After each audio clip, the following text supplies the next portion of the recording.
The 9,451st meeting of the Security Council is called to order. The provisional agenda for this meeting is the situation in the Middle East, including the Palestinian question. The agenda is adopted. I would like to warmly welcome the Secretary General, distinguished ministers, and other high-level representatives present in the Security Council member. Your presence today underscores the importance of the subject matter under discussion.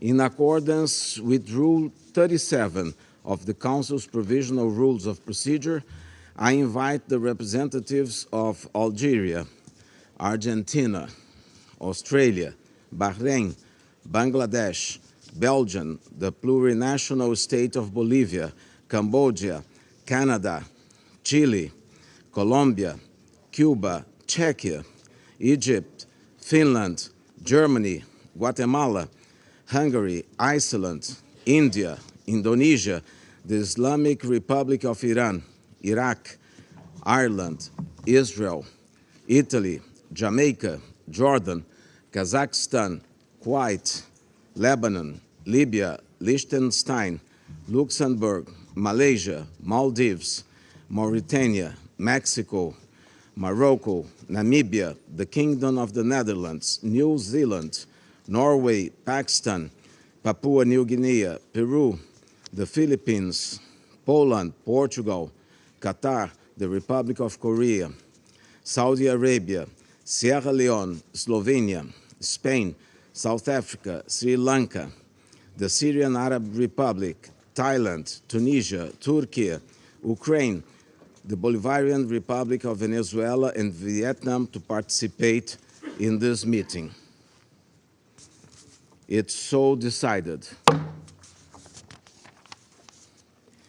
I propose that the Council invite the Minister of Foreign Affairs and expatriates of the observer state of Palestine to participate in this meeting in accordance with the provisional rules of procedure and the previous practices in this regard. There being no objection, it's so decided. On behalf of the Council, I welcome His Excellency Riyad al-Maliki. In accordance with Rule 39 of the Council's Provision Rules of Procedure, I invite the following briefers to participate in this meeting. Mr. Tor Wennesland, the Special Coordinator for the Middle East Peace Process, and Ms. Lynn Hastings, Deputy Special Coordinator for the Middle East Peace Process, Resident Coordinator and Humanitarian Coordinator for the Occupied Palestinian Territory. It's so decided. In accordance with Rule 39 of the Council's Provisional Rules of Procedure, I also invite the following individuals to participate in this meeting. His Excellency, Mr. Sheikh Nyang, Chair of the Committee on the Exercise of the Inalienable Rights of the Palestinian People. His Excellency, Mr. Olaf Skog, Head of the Delegation of the European Union to the United Nations. And His Excellency, Mr. Ahmed Abulghait, Secretary General of the League of Arab States. It's so decided. I also propose that the Council invite His Excellency Archbishop Gabriele Caccia, Permanent Observer of the Holy See to the United Nations, to participate in the meeting in accordance with the provisional rules of procedure and the previous practices in this regard. There being no objection, it's so decided. The Security Council will now begin its consideration of item 2 of the agenda. I now give the floor to the Secretary General, His Excellency Antonio Guterres. Mr. President, with your permission, I would make a small introduction. Colleagues to brief the Security Council on the situation on the ground. Excellencies, the situation in the Middle East is growing more dire by the hour. The war in Gaza is raging and risks spiraling throughout the region. Divisions are splintering societies, tensions threaten to boil over. At a crucial moment like this, it is vital to be clear on principles, starting with the fundamental principle of respecting and protecting civilians. I have condemned unequivocally the horrifying and unprecedented 7 October acts of terror by Hamas in Israel. Nothing can justify the deliberate killing, injuring, and kidnapping of civilians or the launching of rockets against civilian targets. All hostages must be treated humanely and released immediately and without conditions. And I respectfully note the presence among us of members of their families. Excellencies, it is important to also recognize the attacks by Hamas did not happen in a vacuum. The Palestinian people have been subjected to 56 years of suffocating occupation. They have seen their land steadily devoured by settlements and plagued by violence, their economy stifled, their people displaced, and their homes demolished. Their hopes for a political solution to their plight have been vanishing. But the grievances of the Palestinian people cannot justify the appalling attacks by Hamas, and those appalling attacks cannot justify the collective punishment of the Palestinian people. Excellencies, even war has rules. We must demand that all parties uphold and respect their obligations under international humanitarian law, take constant care in the conduct of military operations to spare civilians, and respect and protect hospitals, and respect the inviolability of UN facilities, which today are sheltering more than 600,000 Palestinians. The relentless bombardment of Gaza by Israeli forces, the level of civilian casualties, and the wholesale destruction of neighborhoods continue to mount and are deeply alarming. I mourn and honor dozens of UN colleagues working for UNRWA. Sadly, at least 35 and counting, killed in the bombardment of Gaza over the last 2 weeks. I owe to their families my condemnation of these and many other similar killings. The protection of civilians is paramount in any armed conflict. Protecting civilians can never mean using them as human shields. Protecting civilians does not mean ordering more than 1 million people to evacuate to the south, where there is no shelter, no food, no water, no medicine, and no fuel, and then continuing to bomb the south itself.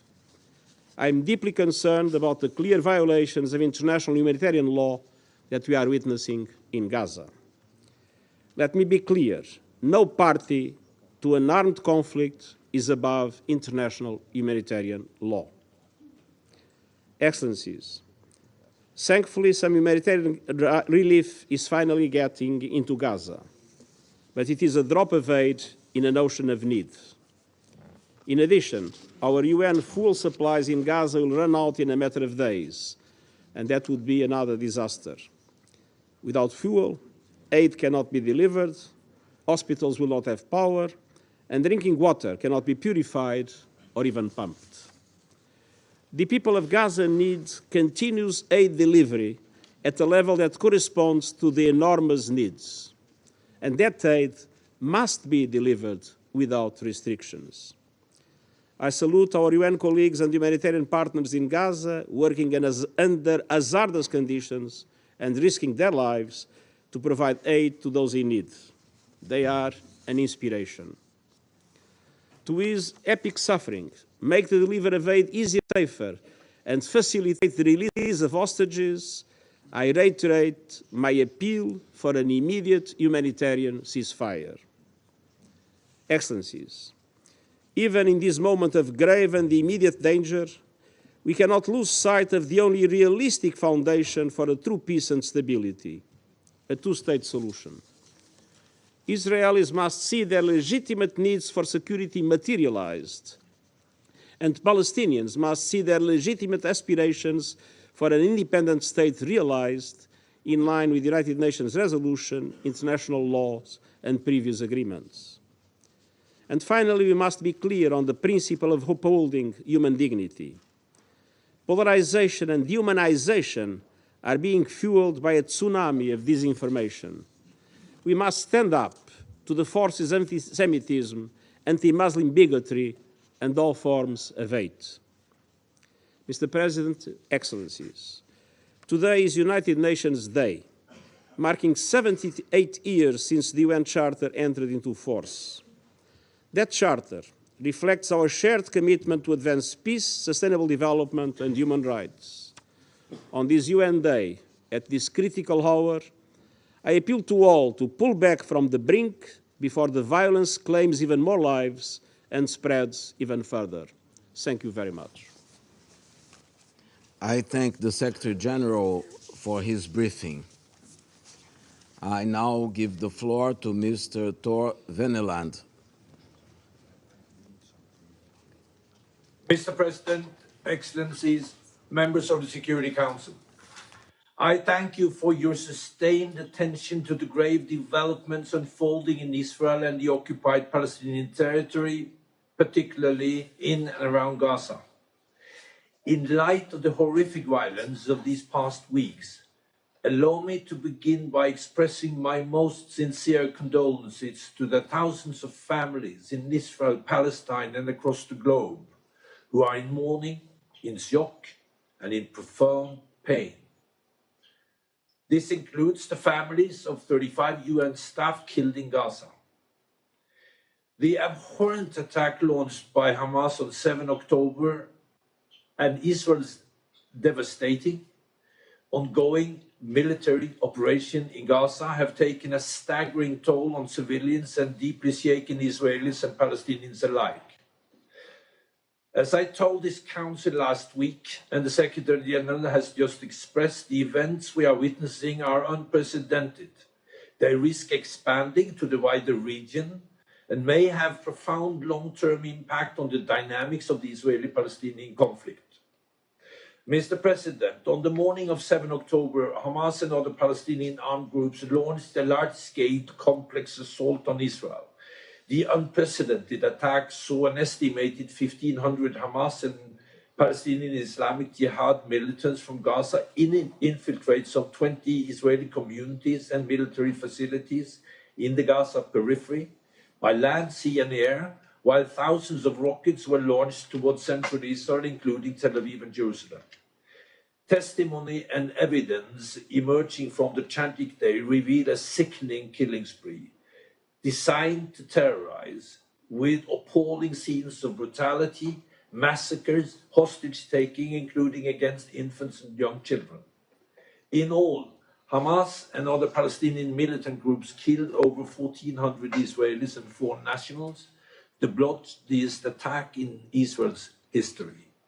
This includes over 1,000 civilians, many of them women and children, and over 360 security forces personnel.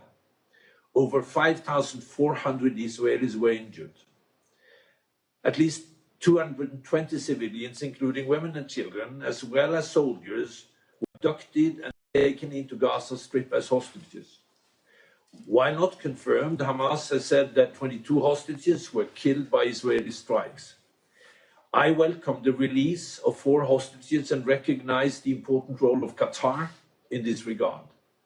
To the families of hostages, some of whom are with us today, the fear and uncertainties you have had to endure is unimaginable. As the Secretary General and I have said repeatedly, your loved ones must be returned to you immediately and unconditionally. Heavy fighting between Israeli forces and militants inside the Israeli communities continued until 10 October, when the Israeli Defense Forces said it regained control of the perimeter fence. Over 120,000 Israelis were displaced from the area.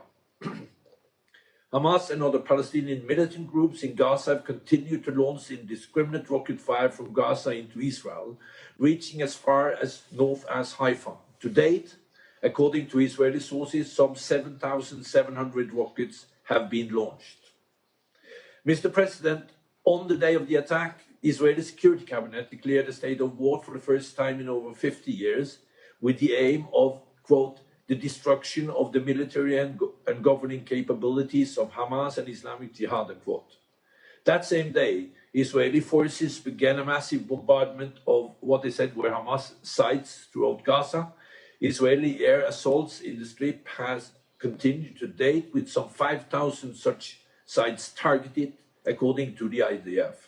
On 8 October, Israeli Minister for Defense announced a complete siege of Gaza, blocking all entry of goods, including electricity, water, food, fuel, and medical equipment. The airstrikes have been devastating and resulted in a staggering number of Palestinian fatalities, a vast number of whom are civilians. Thus far, the Ministry of Health in Gaza has reported over 5,000 Palestinians killed, including 1,100 women, 2,000 children, as well as journalists, medical workers, and first responders, with more than 15,000 injured. Authorities estimate that hundreds more lay dead or injured under rubble as rescue effort languish amid continuous airstrike. Over 1 million Palestinians have been displaced. The level of physical destruction has left entire neighborhoods in rubble, and critical infrastructure has been destroyed or damaged. Schools, including UNRWA schools and hospitals, many sheltering displaced Palestinians, have been hit. Displacement levels are unprecedented. Compounding the destruction from airstrikes, the humanitarian impact has been immense. In this regard, I welcome Egypt's facilitation to open Rafah border crossing on 21 October and reiterate the humanitarian assistance needs to flow safely and continuously into the Strip. I echo the Secretary General's appeal for an immediate humanitarian ceasefire. Lynn, Hastings, the humanitarian coordinator in the OPT, will report in full on the humanitarian situation on behalf of the Under-Secretary General for Humanitarian Affairs and Emergency Relief Coordinator, Martin Griffiths. Mr. President, the risk of significant further deterioration in the situation of the occupied West Bank or spillover of the conflict in the region remain significant.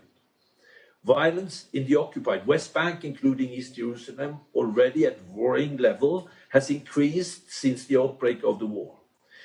Israeli authorities have imposed widespread movement restriction and conducted extensive arrests. High number of daily clashes and armed exchanges between Palestinians and Israeli security forces and settlers have been recorded, as well as settler-related violence and Palestinian attacks against the Israelis. Since 7 October, 93 Palestinians, including 27 children, have been killed by ISF or settlers, and 1 Israeli security personnel was killed in an armed exchange. Large demonstrations in solidarity with the Gaza population took place in cities across the West Bank, with some leading to confrontation with Palestinian security forces. Meanwhile, across the blue line and amid heightened rhetoric and actors on the ground, intermittent but intense exchanges of fire since 8 October. Hezbollah, Hamas, and Palestinian Islamic Jihad have launched rockets and anti-tank missiles towards Israel, while IDF responded with artillery fire and airstrikes, leading to casualties on both sides.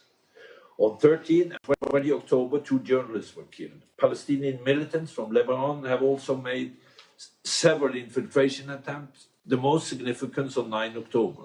Over 80,000 Israelis have been evacuated from homes, and some 20,000 Lebanese have been displaced. On the Golan, the Israeli Defense Forces responded on 10 October with artillery and mortar shells towards what they said were a number of launches from Syria towards Israel. Syrian state media reported Israeli air attacks on 12 and 22 October, targeting the international airports of Damascus and Aleppo, and on 14 October, Aleppo International Airport. UNDOF continued to engage with both parties, urging them to exercise maximum restraints in respect of their obligation under the 1974 agreement on the disengagement of forces. Mr. President, the Secretary General has been very clear in expressing the UN condemnation of the horrific attacks by Hamas and others on 7 October and deep alarm over the scale of Israeli airstrikes and the scope of civilian casualties and destruction in Gaza. Over this past week, the Secretary General and I have been pursuing any and every opportunity to address the situation on the ground and to prevent further civilian death and misery. It is critical that we, as a united international community, employ all our collective efforts to end the bloodletting and prevent the further expansion of hostilities, including in the region. The stakes are astronomically high, and I appeal for all relevant actors to act responsibly. Any miscalculation could have immeasurable consequences. In this regard, I welcome Egypt's convening of the Cairo Peace Summit on 21 October and the efforts of the state in the region and beyond to address the unfolding humanitarian catastrophe before us and to pave the way for unlocking a real and serious peace process. Mr. President, these devastating events are not divorced from the broader context of the occupied Palestinian territory, Israel, and the region, where dynamics are deeply intertwined. The unresolved conflict and continued occupation shape the reality of every Israeli and every Palestinian.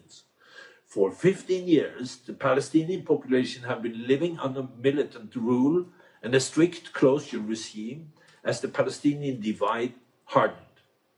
For a generation, hope has been lost, and despair has prevailed for those who see prospect for a more peaceful future pulling still further away. Only a political solution will move us forward. The steps we take to address these crises must be implemented in a way that ultimately advances a negotiated peace and fulfills the legitimate national aspiration of Palestinians and Israelis, the long-held vision of two states in line with UN resolution, international law, and previous agreements. Thank you. I thank Mr. Wennesland for his briefing, and I now give the floor to Mrs. Lynn Hastings. Mr. President, thank you for this opportunity to update the Security Council on behalf of Undersecretary General for Humanitarian Affairs and Emergency Relief Coordinator Martin Griffiths. At the outset, I want to welcome the release of 2 hostages on Saturday and another 2 yesterday. We are grateful to the Arab Republic of Egypt and the Emir of Qatar for mediating their release, and to the International Committee of Red Cross for facilitating. However, the more than 200 hostages still being held must be released without condition or any further delay. We welcome all diplomatic efforts to secure their release and demand that in the interim, they be allowed to receive visits from the ICRC. As intense airstrikes continue to rain down on Gaza, and as indiscriminate rockets fly into Israel, death, injury, destruction, and displacement are mounting. On the Israeli side, the fatality toll is more than 3 times the cumulative number of Israelis killed since OCHA began recording casualties in 2005.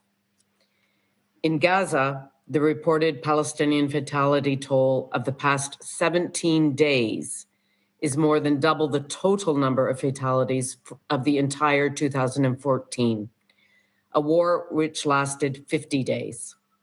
Women and children comprise some 62% of these victims.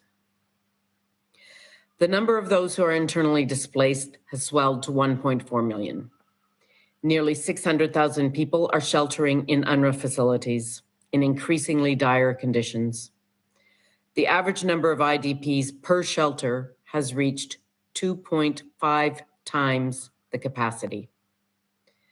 As my colleagues have repeatedly highlighted, there is nowhere to seek refuge in Gaza. When it comes to decisions on whether and where to flee, civilians are damned if they do and damned if they don't. Displaced families are reportedly returning to North Gaza due to ongoing bombardments because their basic needs, including safety, cannot be met in the south. I reiterate that civilians must be protected and have the essentials they need to survive, whether they move or if they stay. To give you an idea of the scale of destruction, according to the Gaza Ministry of Housing, at least 42% of all housing units in the Strip have already been either destroyed or damaged since October 7th. The scale of destruction calls into question the ability of people to ever return to their homes. Meanwhile, Gaza remains under a full electricity blackout. Hospitals are on the brink of collapse due to shortages of electricity, medicine, equipment, specialized personnel, and the damage and destruction. Patients are being treated on the floors due to a shortage of beds. Doctors are being forced to operate without anesthesia. Since the 7th of October, 16 health workers in Gaza have reportedly been killed and 30 injured while on duty. Mr. President, in the middle of this tumult, the agreement to use Rafah crossing from Egypt to get essential humanitarian supplies into Gaza has provided a glimmer of hope to people living in the appalling conditions. This past weekend, 34 trucks entered Gaza with life-saving supplies, and another 20 crossed Rafah into Gaza yesterday.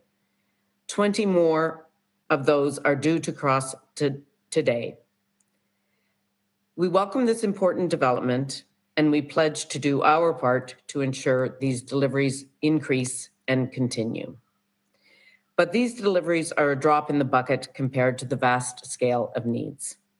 They amount to no more than 4% of the daily average volume of commodities entering Gaza prior to these hostilities. Needs are now, of course, significantly greater. And most crucially, the deliveries made over the past few days do not include fuel. That is essential for powering the services that are needed for people to survive. Without fuel, our humanitarian operation will stop. No fuel means no hospitals functioning, no desalination of water, and no baking. Many people are drinking saline groundwater, increasing the risks of diarrhea, cholera, and other health issues. We urge Israel to bring water and electricity supplies back to pre-conflict levels and to work with us to find a secure way of bringing fuel into Gaza. While we negotiate with the government of Israel as to how best to bring fuel into Gaza, we have 400,000 liters of trucks ready to go. This would provide fuel for approximately 2.5 more days. If the civilians across Gaza are to get access to adequate food, water, medical care, and other essential supplies, we must be able to scale up deliveries of all goods, and we must be able to replenish fuel supplies. It will be important also that the Israeli crossings for the movement of people and goods are opened. I want to express my utmost admiration for the bravery and extraordinary commitment of those delivering life-saving and humanitarian services in Gaza. This includes the incredible staff at UNRWA, many of whom are displaced themselves and who continue to support the most vulnerable despite it all. We must also pay tribute to the 35 UNRWA colleagues who have tragically been killed. I urge the Council to redouble funding to UNRWA and other humanitarian agencies on the ground without delay so they can continue these indispensable efforts. Mr. President, today of all days, when we celebrate the United Nations, we must all continue to demand respect for international humanitarian law. The parties on all sides must take constant care to spare civilians, including medical and humanitarian personnel, civilian objects, including homes, hospitals, and humanitarian assets. Civilians must have the essentials to survive, and to this end, the passage of rapid and unimpeded and increased humanitarian relief must be facilitated and water and electricity connections resumed. I urge all countries with influence to exert it and ensure respect for the rules of war. Mr. President, agreement on the resumption of aid deliveries and the release of a small number of hostages over the past few days shows that through diplomacy and negotiations, humanity can prevail, and we can find humanitarian solutions, even in the depths of this conflict. In this spirit, I reiterate the Secretary General's call for an immediate humanitarian ceasefire to ease this epic human suffering. If we are to prevent any further descent into this humanitarian catastrophe, dialogue must continue to ensure essential supplies can get into Gaza at the scale needed, to spare civilians and the infrastructure they depend on, to release hostages, and to avoid any further escalation and spillover. The world is looking to the member states around this council to play its part in leading the way.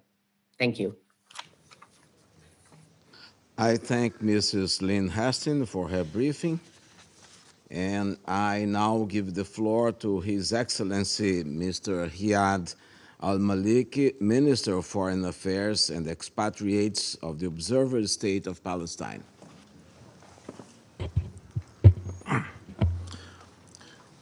Mr. President, we are here today to stop the killing, to stop the massacres being committed against the Palestinian people.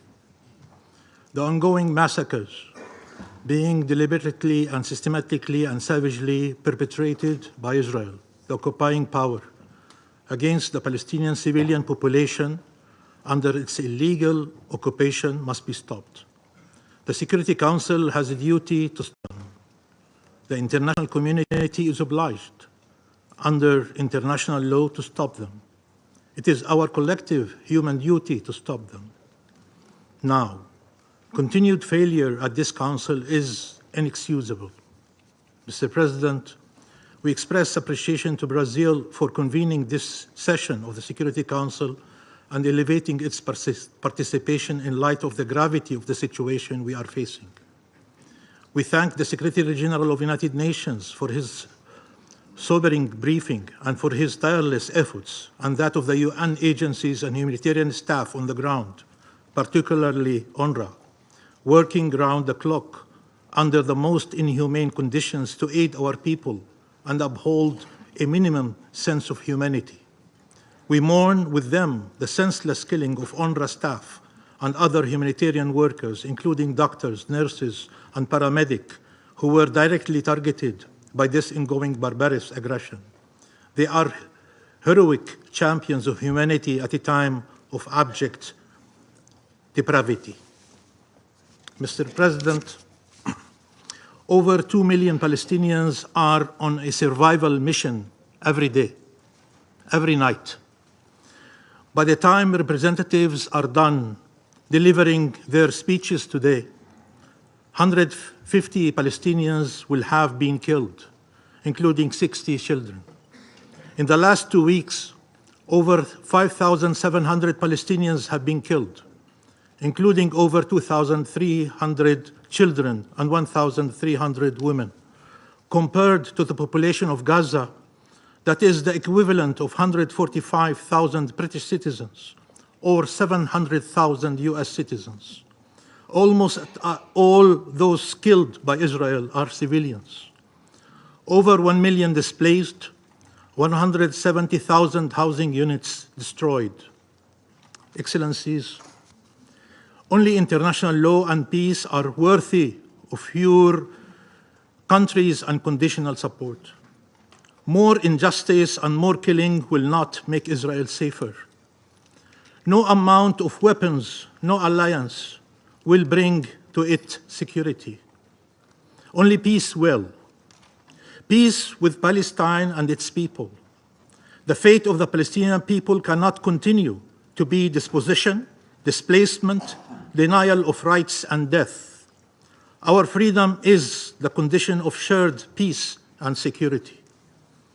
You have all spoken of the Palestinian people's legitimate grievances, addressing them, of their legitimate aspirations, help achieving them, of their right to self-determination, support its realization.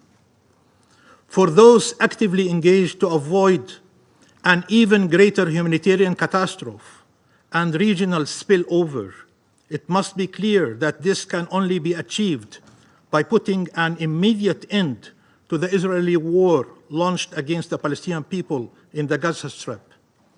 Stop the bloodshed. There is no amount of humanitarian aid that can address the situation if more death, destruction, and devastation are imposed on our people in Gaza. There is no way to contain underlying tensions in our region if that reality does not change. There are so many fronts open for war and none for peace. Some of my colleagues spoke to me about the pain and anger of the bereaved families. Every family in Gaza is a bereaved family. No one is spared. No one is safe. Where is the solidarity with them? Where is the empathy towards them? Where is the outrage for their killing? If these expressions are genuine, they cannot be accompanied by excuses for the killer and reasons for him to continue the killing. We should be on the same side, all of us who believe in justice and in peace, in the rule of international law, in the value and sanctity of human life. We should stand shoulder to shoulder in these moments. But that is only possible if everyone recognizes the value of Palestinian life, the need to uphold Palestinian rights. This is only possible if you offer unconditional support to the rule of international law and the objective of peace, not to those breaching the former and destroying the latter. Sooner or later, you will have to admit that the interests of your countries and those of this Israeli government are not aligned, but rather opposed. The sooner you recognize it, the more lives can be saved, the more chance we have to walk back from the abyss. It may be hard to imagine in these circumstances a different reality. The effort and energy it would take, the difficult choices it implies, the political cost it carries, the changes to policies it entails. But as we said repeatedly, it is worth it. Because of the alternative, the one we are living in right now, the one the Palestinian people have been experiencing for decades. There is a reality where no Palestinians and no Israelis are killed, where all enjoy equal measures of freedom, peace, and security. That reality is the one that deserves all your efforts and all your resources. Invest in peace, not war. Support justice, not vengeance. Stand for freedom, not justify continued subjugation and occupation. Billions of people from all faiths and all origins care about the fate of the Palestinian people. They measure against it all the statements and positions of your countries. They consider it the ultimate test for the values one proclaims and the norms we all enacted. In Gaza, under the rebels lies over 1,000 Palestinians and all the values and all the norms. Under the bombs, 2 million Palestinians and all the values and all the norms. Abandoning the Palestinian people is betraying those values and norms. You either rescue the international law-based order or leave it to die there. We thank all those who have taken an equivocal position and offered support, starting with the countries of our region. who understand more than any other the implications of the continued inhumane and barbaric attacks against our people, but also countries across the globe, peoples in your streets, the moral voices of this world. Please listen to them. You have families, and some of you evoked them when Israelis were killed. How you could not but think of your loved ones and what pain and suffering you would feel if they had endured a similar fate. I am therefore convinced you cannot be numb to a reality where all the people you love, your parents, grandparents, siblings, children, grandchildren, aunts, uncles, and cousins, and in-laws are all in danger of imminent death, or worse, have all been killed in one strike, in one instant. That is happening repeatedly. Can you feel their pain? Can you imagine the day after for them, for that child who is the only survival for his entire family? Can you then imagine how we feel when anyone claims this is for the better? Can you imagine your loved ones sieged and bombed, deprived of the essential goods for their survival, their fate dependent on decision to allow or prevent fuel, water, and food from entering, with any delay meaning a death sentence for many? Families should be reunited in life, not in death. If you say you are for international law, international humanitarian law, and for protection of civilians, then nothing can justify what Israel is doing. This is targeting of civilians, or at best inhumane, unlawful, indiscriminate attacks. This is collective punishment.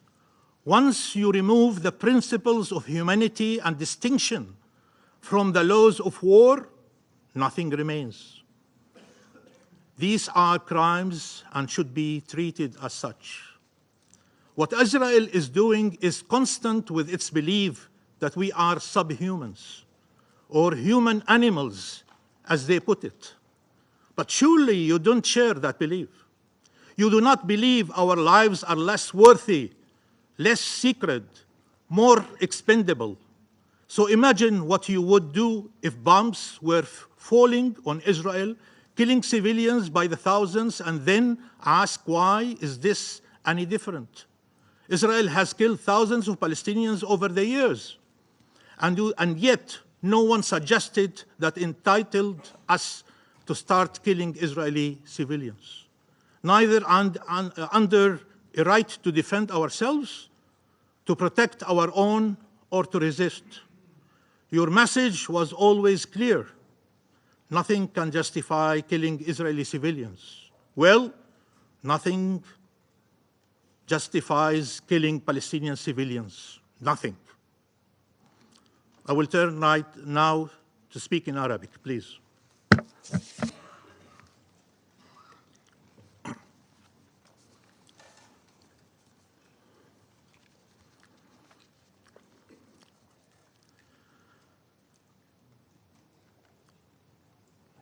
Sayyid al-Rais. Mr. President, is it not the Security Council's duty to maintain international peace and security and preserving the principles and purposes of the UN Charter that have guaranteed to our peoples to save the generations from the scourge of war, and taking these joint and effective measures to prevent the causes that threaten peace as per the principles of international law and justice? Or is it difficult for your Security Council to uphold its responsibility and its mandate and resolutions without selectivity or double standards when it relates to Palestine? Is it not the Security Council's role to address the aggression that targets newborn babies and men and women and children, and providing Palestinian civilians with protection against the continued crimes of the occupation, and addressing the root causes of the issue, and addressing the reasons for instability and insecurity, which represent the desire of the occupying Israeli power to colonize the Palestinian people. Peace and security pass through the gate of empowering the Palestinians and their enjoyment of their inalienable rights, and not through evading this path and ignoring their suffering. Mr. President, in the Universal Declaration of Human Rights, and I quote, "Disregard and contempt for human rights have resulted in barbarous acts which have outraged the conscience of mankind." End quote. Here I address the international community and ask, presented by your council, is your human conscience not offended by the crimes of the Israeli occupation over the course of 56 years of its colonial occupation, or by the terrorism, killing, destruction, and starvation to which the Palestinian people are exposed today? Doesn't this wholesale killing offend you through the Israeli targeting of innocent persons and houses of worship and other civilian objects, and the humanitarian staff, depriving our people of their humanity, does not offend you? The statements by Israeli officials do not offend you that call for ethnic cleansing and genocide, and that describe the Palestinian people and children as children of darkness and as human animals in order to allow for killing? Does this not offend the conscience, the continued blockade for 16 years and the starvation of the people and the prevention of water, food, fuel, and other necessary supplies? Does this not offend the human conscience to target civilians in Gaza, as well as Jerusalem and in the West Bank, and the desecration of holy sites and the magnitude of civilians that must fall so that your august council can call for ending this madness and impunity? Do not mistake the devastating war against the civilians in the Gaza Strip is an extension of the aggression by this occupation against our people to continue its colonization of our land. Peace and security cannot and will not be achieved by crushing the skulls of infants, or through wiping out Gaza, or turning it into a hell, or reducing its area, as has been announced repeatedly by everyone who carries out this killing and destruction. It will also not materialize by arming thousands of terrorist settlers and encouraging them to continue their terror attacks against our people in Jerusalem and the occupied West Bank. Mr. President, the Palestinian children in Gaza are writing their names on their hands so that they not become unknown corpses, and so that they not be buried in collective graves. This is a revenge against children and women and civilians, which has been agreed by the world to prevent, and the purposes of the UN Charter has sought to contain that and prevent it. Yes, Mr. President, Israel is avenging against women and children and the entire Palestinian people. They are taking revenge on the victim that continues to demand its rights to freedom and independence and return. The people who remain resilient in the face of aggression, supported by hate speech, led by the occupying authorities who want to continue the crime of the Nakba. As our great poet has said, Mahmoud Darwish, we are the victim that has tried all forms of killing, including the most modern weapons, but we are the miracle that does not die and cannot die. End quote. The world witnesses the killing and destruction and mass arrests and displacement carried out by Israel against the Palestinian people, and has coexisted with these crimes and impunity and even protected it instead of searching for a radical solution to the occupation. Ending the occupation and realizing the rights of the Palestinian people is the only way to ensure regional and international stability, security, and peace, not killing more Palestinians. The serious escalation in the area is mainly caused by the absence of rights, and therefore the urgent solution required from the Council today is to call for immediate cessation of the Israeli aggression and ceasefire, and to work urgently to secure humanitarian access in all parts of the Gaza Strip, and to end the forced displacement, and to provide international protection for the Palestinian people and achieve justice through accountability. In addition to the necessary practical measures to address the root causes of the issue and end the Israeli occupation of Palestinian territory, with Jerusalem as the capital of a Palestinian state, as per your resolutions and as per the peace process and international law, and also empowering the Palestinians to enjoy their inalienable rights, including the return of refugees and self-determination, as per Resolution 194. War and peace start from Palestine. Our area has suffered enough wars. Gaza today is the world capital. All eyes are fixed on Gaza. Do not fail the test. There's a resilient people in Gaza who have tolerated what no human can tolerate. Enough torture, enough killing, enough injustice. Long live Gaza, and long live Palestine, and long live freedom, so that peace can live for long. Thank you, Mr. President. I thank His Excellency Mr. Al-Maliki for his statement, and I now give the floor to His Excellency Mr. Eli Cohen, Minister for Foreign Affairs of Israel.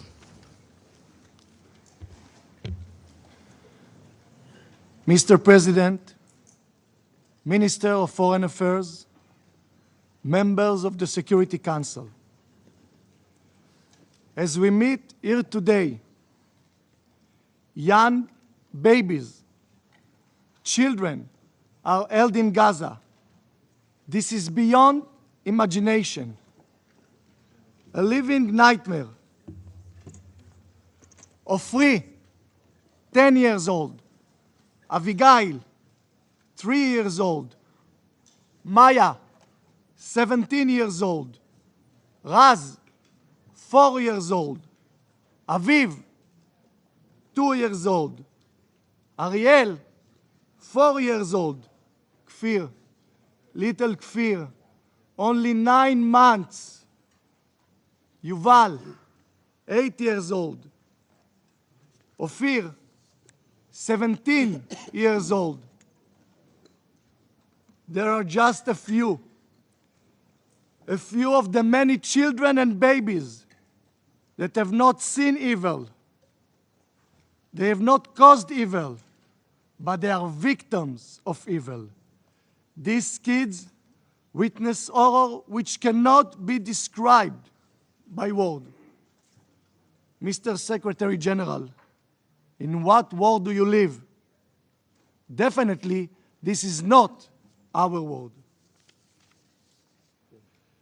Do I want to remember the creation of hell, the shouts of the raiders enjoying the hunt, cries of the wounded begging for life, faces of mothers craved with pain, hiding children, dripping with fear? No, I don't want to remember. But how can I forget? Do I want to remember this world upside down? Families vanish in the midst of the day.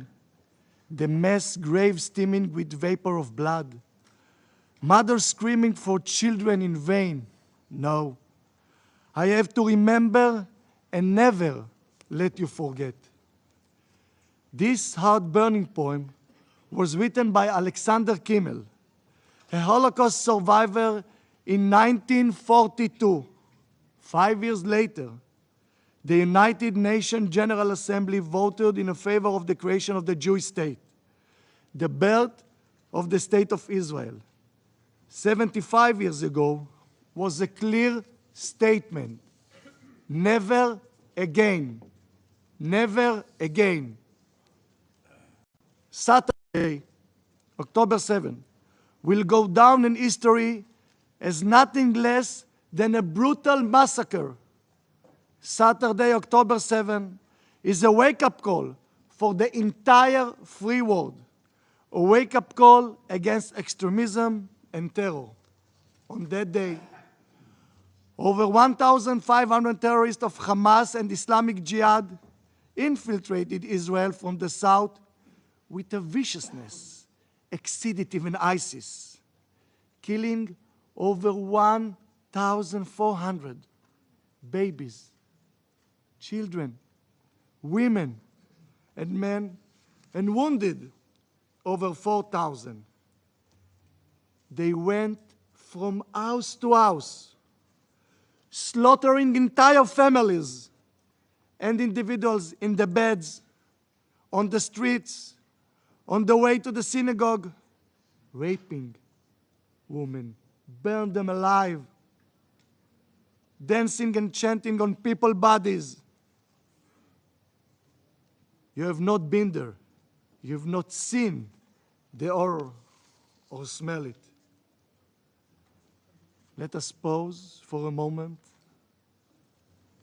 Think about many innocent people that just wake up in Saturday morning.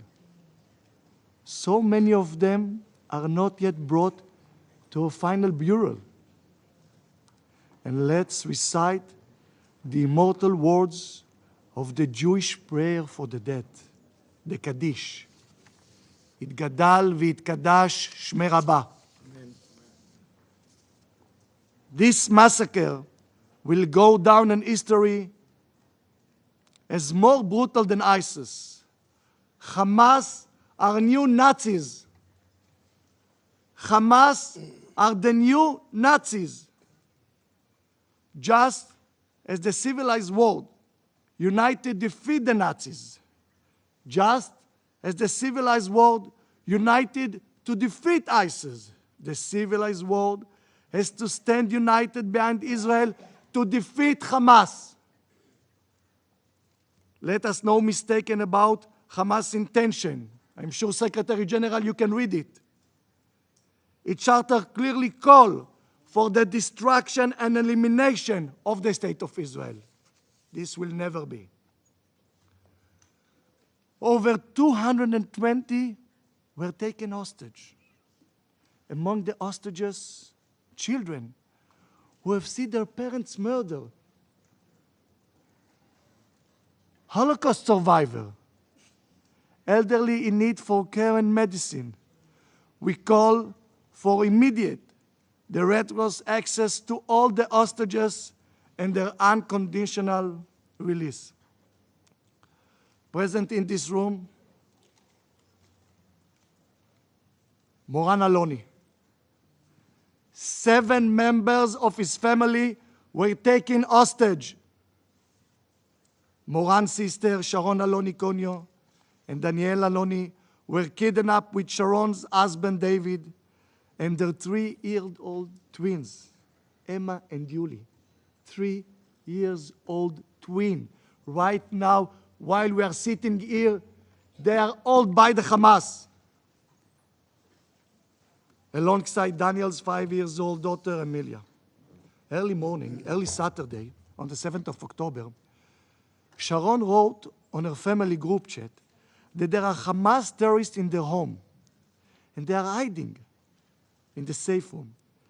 A few minutes later, she wrote that the terrorists set the house on fire, since if they are not able to enter into the room and to slaughter them, they burn the houses in order they will get out.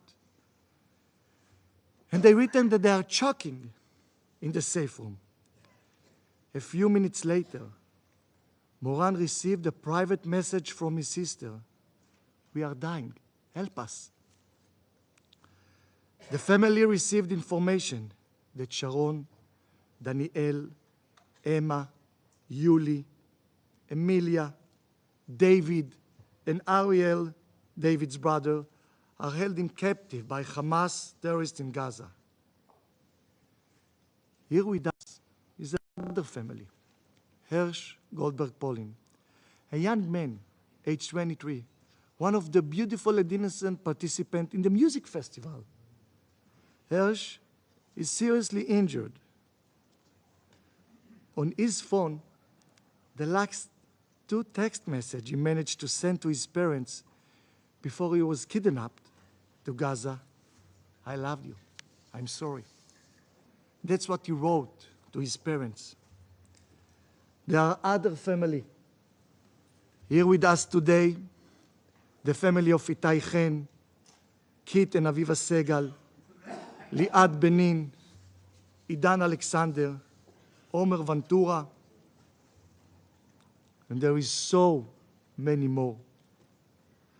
Qatar, which financed and harbor of Hamas leaders, could influence and enable the immediate and unconditional release of all hostages held by the terrorists. You, members of the international community, should demand Qatar to do just that. The meeting should conclude with a clear message: bring them home. Bring them home.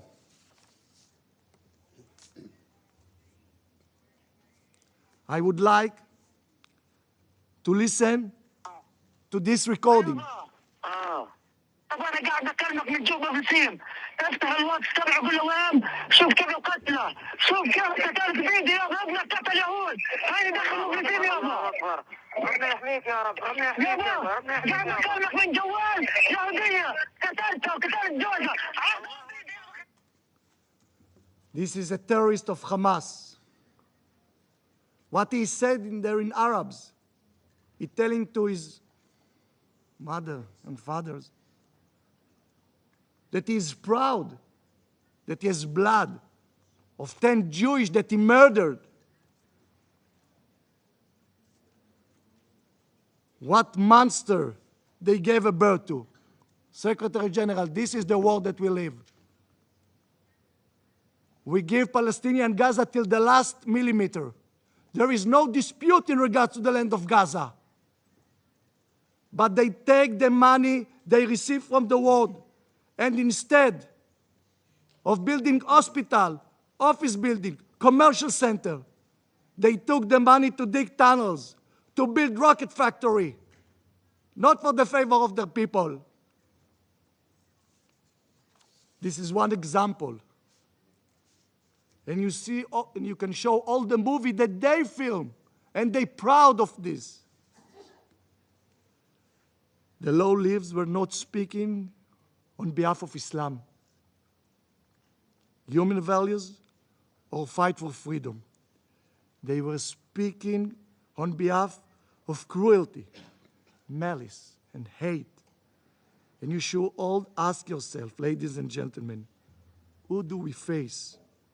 We, Israel, we don't only have the right to defend ourselves. We have the duty to do so. This is not a right. This is a duty.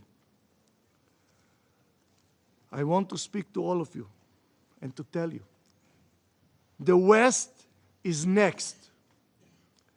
The West is next. The war which was imposed on us, there is no side. This war was imposed on us. Is not only Israel's war. It is the war of the free world. I hear the call for proportionality. I hear the calls, as say Lynn before, for a ceasefire. Tell me, what is a proportionate response for killing of babies? for rape women and burn them, for beheading of a child. How you can agree to a ceasefire with someone who swore to kill and destroy your own existence? How?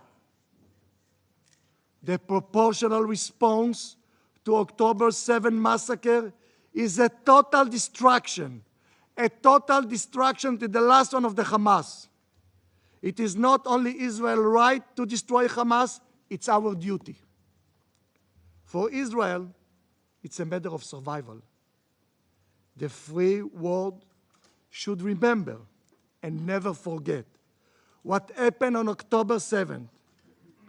Today, this barbaric terror hit Israel. Tomorrow, it will be at everyone's doorstep, at everyone's doorstep. These terrorists don't have only Israel destruction in mind. Their dream is the world. Read about it. Exactly like the Nazis. They say it. They are willing to expand. This war was imposed on us. We have not chosen this war, but have no doubt we are going to win it. We are going to win it because this war is for life. This war must be your war as well. As Iran's proxy, Hamas, has three objectives to its barbarous attack: the murder of Jews, the kidnapping of hostages, and derailing the expansion of peace, stability, and normalization in our region. United will and purpose like never before. Israel must now act in an unprecedented way to ensure Hamas objectives will never be met. Will never be met. This is the 18th day since the beginning of this war. Through the last 18 days, our citizens were under heavily missile and rocket fire from Gaza, and not only from Gaza. There is a clear attempt on escalating and provoking a war on our northern border, where the Iran proxy Hezbollah is targeting our cities.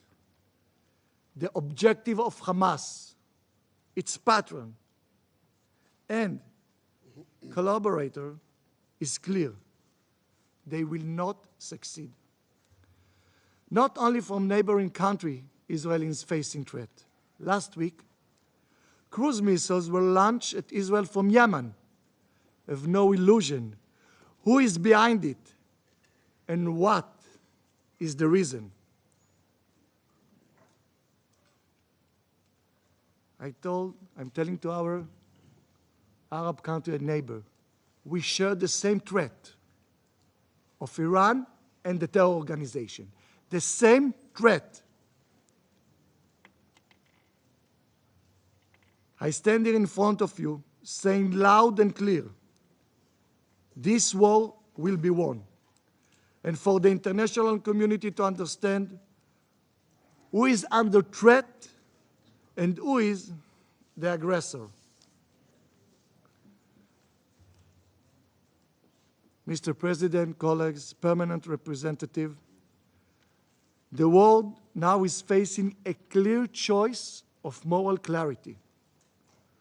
We can be either part of the civilized world or surrounded to the forces of evil and barbarism. Hamas savages and their friends. There is no middle ground, no room for moral ambiguity, no room for this. I want to thank all the government who's already designated Hamas as a terror organization, and I call others to do it immediately. I want to thank the United States, President Biden and Secretary Blinken for showing such a moral clarity, for standing with Israel in word and deed at this dark hour. Thank you. I also wish to thank the many other leaders from across the world who have come to stand with Israel in this difficult time. I would like to remind you, the Charter here of the United Nations, which you all signed, begins with this word: we, the people of the United Nations, determined to save succeeding generations from the scourge of war, which twice in our lifetime has brought untold sorrow to mankind. Today, after the most vicious and brutal terror attack in the modern history, if all nations do not stand decisively and clearly by the innocent orphans left alone in the world, by the kids that were slaughtered while dancing at sunrise, by the Holocaust survivors murdered or kidnapped, stand by Israel on our mission to eliminate the monsters from the face of the earth. If all nations do not stand by the basic value of humanity described in the UN Charter, this will be the darkest hour of United Nations under you, Mr. Secretary. At this place, will have no moral justification to exist.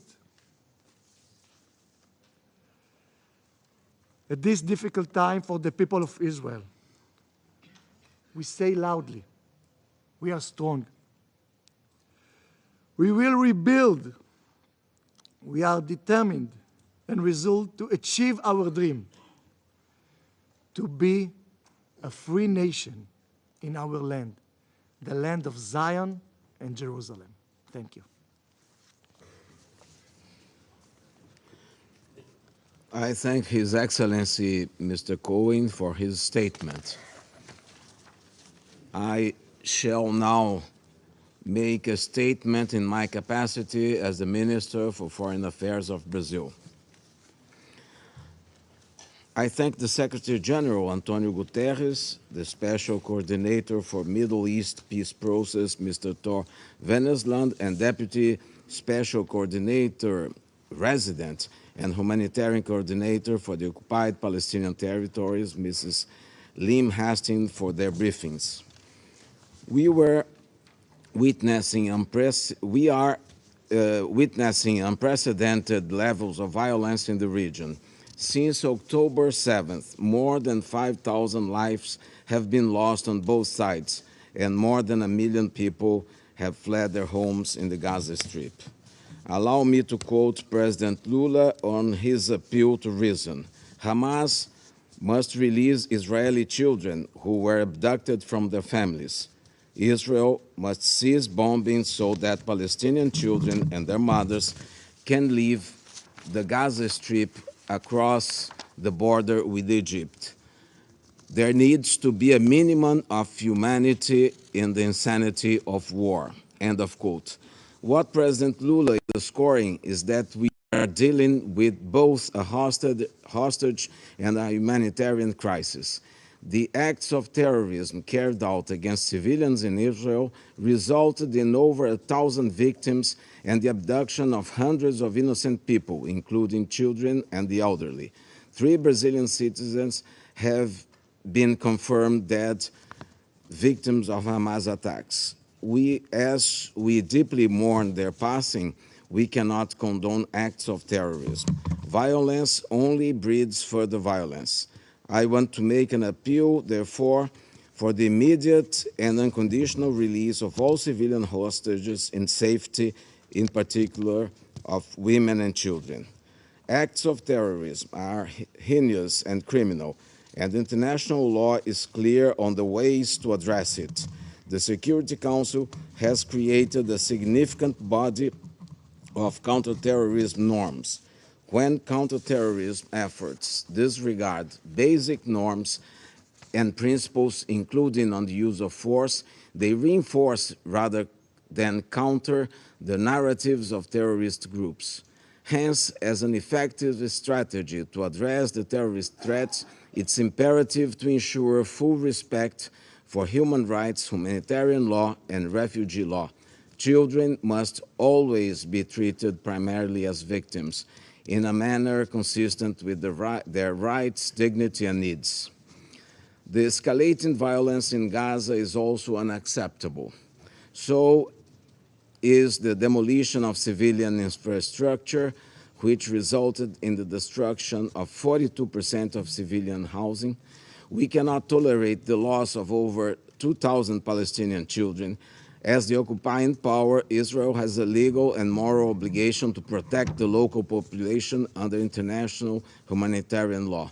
The recent events in Gaza are particularly concerning, including the so-called evacuation order, which is leading to unprecedented levels of misery for innocent people. The number of trucks with humanitarian aid that cross the Rafah border is utterly insufficient to meet the basic needs of the local population. The entire territory continues without power supply, impacting the work of health personnel. Hospitals are operating beyond full capacity. Access to drinkable water has been impeded, and many are resorting to improper sources of water. Civilians must be respected and protected at all times and everywhere. All parties must strictly abide by their obligations under international humanitarian law. And I highlight in this respect the fundamental principles of distinction, proportionality, humanity, necessity, and precaution, which must guide and inform all actions and military operations. Distinguished delegates, we must not lose sight of the root causes of this conflict: oppression, social and economic inequalities, recurring violations of human rights. 2023 marks 75 years since the beginning of the Israel-Palestine conflict. It is disheartening to see the lack of progress in the peace process between Palestinians and Israelis. The stalemate in the peace process has been fueling an unsettling rise in violence. Even before the crisis in Gaza, 2023 was already the year with the highest death toll since 2005. The situation in the West Bank remains tense, with successive harmful incidents escalating into violence and leading to civilian casualties.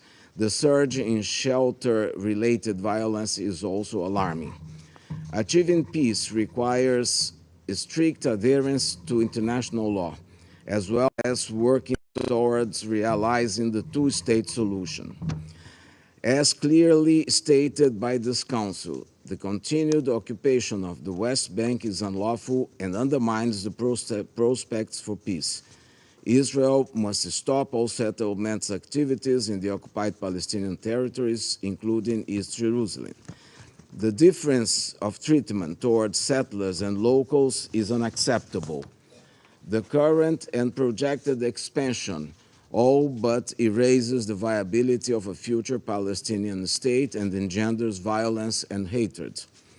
We also underscore the importance of preserving the historic status quo at the holy sites in Jerusalem and acknowledge the significance of the Hashemite custody.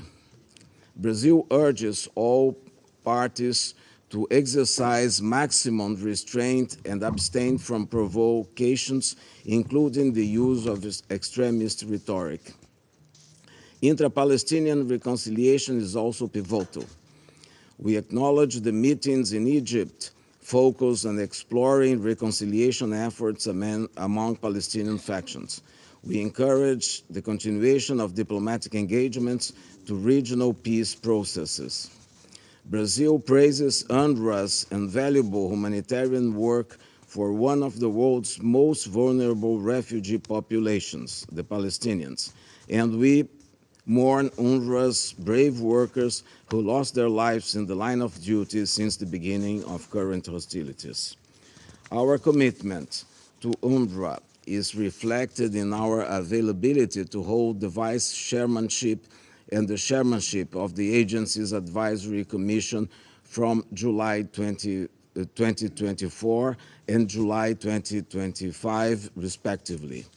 Distinguished delegates, the broader Middle East has long been entangled in a web of conflicts.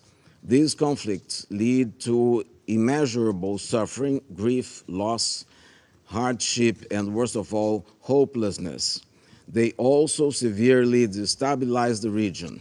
Now we see the very concrete risk of the crisis in Gaza spilling over to other parts of the region. Amid all these daunting challenges, diplomacy and dialogue remain as our most powerful assets. The maritime dispute between Israel and Lebanon has been peacefully settled through negotiations. Similarly, the recent rapprochement between Saudi Arabia and Iran underscores the potential of good faith engagement. The establishment of diplomatic relations between Israel and Arab countries also show the willingness to engage and cooperate. Such endeavors bring hope on peace in the region. The League of Arab States plays a vital role in this context by working tirelessly to mediate and foster dialogue between conflicting parties. Distinguished delegates, the Council has a crucial responsibility in the immediate response to the unfolding hostage and humanitarian crisis. Much of the reputation of the United Nations depends on its approach to the ongoing crisis. Since 2016, the Council has not been able to pass a resolution on the situation in the region. Obstructive strategies have been impeding the crucial decision on international peace and security be taken. As a result, the situation in the Middle East is by far one of the most thwarted issues in the Security Council. This Council must be up to the challenge before us. We will likely be tried and found guilty by future generations for our inaction and complacency. We must find ways to unlock multilateral action. Focusing on disagreements will not lead us to the direction of much-needed solution to the unfolding dire human crisis. The Security Council should not shy away from its responsibility of calling for the liberation of the innocent people abducted from their families, as well as for their safety, well-being, and humane treatment. This is a broad political call for the opening of urgently needed humanitarian corridors. A decision on the humanitarian aspects of the current crisis is within a hand's reach of the Council members on condition that we refrain from politicization of the already complex situation on the ground. Brazil will continue to promote dialogue among members and action on the part of the Councils through the opening of possible avenues of negotiation. In this spirit, President Lula instructed me to attend the Cairo Peace Summit the past Saturday with an unequivocal message to add Brazil's voice to all those who are urging calm, restraint, and peace in the region. Despite the various positions of the member states there represented, consensus was possible on four major aspects as follows: the end of violence, the implementation of ceasefire, the establishment of humanitarian corridors, and the full endorsement of the two-state solution. Enough of strife, suffering, and instability. We need all stakeholders to see their own interests through new lenses with long-term and far-sighted perspectives. We need solutions, no matter how politically difficult they may be. A peace and prosperous Middle East is to the benefit of all of us. Thank you. I shall now resume my function as President of the Council. I now give the floor to His Excellency Antony Blinken, Secretary of State of the United States. Mr. President, thank you for convening this ministerial and for convening this council. And thank you very much, Special Coordinator Wennesland, Deputy Special Coordinator Hastings, for your important briefings. Mr. Secretary General, we're grateful for your leadership in this incredibly challenging time, particularly in helping get humanitarian aid to civilians in Gaza. And to the entire UN team, their incredible bravery, their dedication, all of those who continue to serve in some of the most difficult circumstances imaginable, we express our gratitude and our admiration. I'm here today because the United States believes that the United Nations, and this Council in particular, has a crucial role to play in addressing this crisis. Indeed, we put forward a resolution that sets out practical steps that we can take together toward that end. The resolution builds on many elements of the text that Brazil put forward last week. It incorporates substantive feedback that we received from fellow Council members over recent days. It also draws heavily on the views that I heard firsthand from partners across the region after Hamas's appalling attack on October 7, views that the United States shares. First, we all recognize the right and indeed the imperative of states to defend themselves against terrorism. That's why we must unequivocally condemn Hamas's barbaric terrorist attack against Israel. Babies riddled with bullets, young people hunted down and gunned down with glee, young people beheaded, families burned alive in a final embrace, parents executed in front of their children, children executed in front of their parents, and so many taken hostage in Gaza. We have to ask, indeed it must be asked, where is the outrage? Where is the revulsion? Where is the rejection? Where is the explicit condemnation of these horrors? We must affirm the right of any nation to defend itself and to prevent such horror from repeating itself. No member of this Council, no nation in this entire body could or would tolerate the slaughter of its people. As this Council and the UN General Assembly have repeatedly affirmed, all acts of terrorism are unlawful and unjustifiable. They're unlawful and unjustifiable whether they target people in Nairobi or Bali, in Luxor, Istanbul or Mumbai, in New York or Kibbutz Berry. They're unlawful and unjustifiable whether they're carried out by ISIS, by Boko Haram, by Al-Shabaab, by Lashkar-e-Taiba, or by Hamas. They're unlawful and unjustifiable whether victims are targeted for their faith, their ethnicity, their nationality, or any other reason. And this Council has a responsibility to denounce member states that arm, that fund, and train Hamas, or any other terrorist group that carries out such horrific acts. Let's not forget that among the more than 1,400 people that Hamas killed on October 7 were citizens from more than 30 UN member states, including many of the members around this very table. The victims included at least 33 American citizens. Every one of us has a stake. Every one of us has a responsibility in defeating terrorism. Second, we all agree on the vital need to protect civilians. As President Biden has made clear from the outset of this crisis, while Israel has the right, indeed the obligation, to defend itself, the way it does so matters. We know Hamas does not represent the Palestinian people, and Palestinian civilians are not to blame for the carnage committed by Hamas. Palestinian civilians must be protected. That means Hamas must cease using them as human shields. It's hard to think of an act of greater cynicism. It means Israel must take all possible precautions to avoid harm to civilians. It means food, water, medicine, and other essential humanitarian assistance must be able to flow into Gaza and to the people who need them. It means civilians must be able to get out of harm's way. It means humanitarian pauses must be considered for these purposes.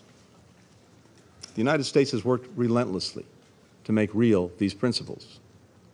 We continue to coordinate closely with Egypt, Israel, and partners across the region, as well as with the United Nations, to build mechanisms that will enable sustained humanitarian assistance to flow to civilians in Gaza without benefiting Hamas or any other terrorist group.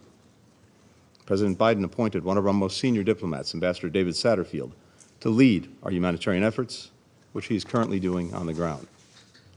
The United States has committed an additional $100 million in humanitarian assistance to Palestinians in Gaza and the West Bank, bringing the total aid that we've provided to the Palestinian people over the past 2.5 years to more than $1.6 billion. That makes the United States the largest single-country donor, by far, to the Palestinian people. We call on all countries, particularly those with the greatest capacity to give, to join us in meeting the UN's appeal for the humanitarian situation in Gaza. At the heart of our efforts to save innocent lives in this conflict, and in every conflict for that matter, is our core belief that every civilian life is equally valuable. There is no hierarchy when it comes to protecting civilian lives. A civilian is a civilian is a civilian, no matter his or her nationality, ethnicity, age, gender, faith.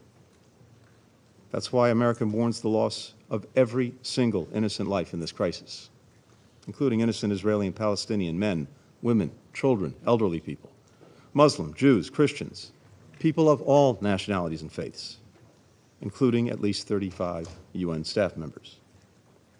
That's why it's imperative that we work to protect all civilians in this conflict, to prevent more deaths atop the many that have already occurred.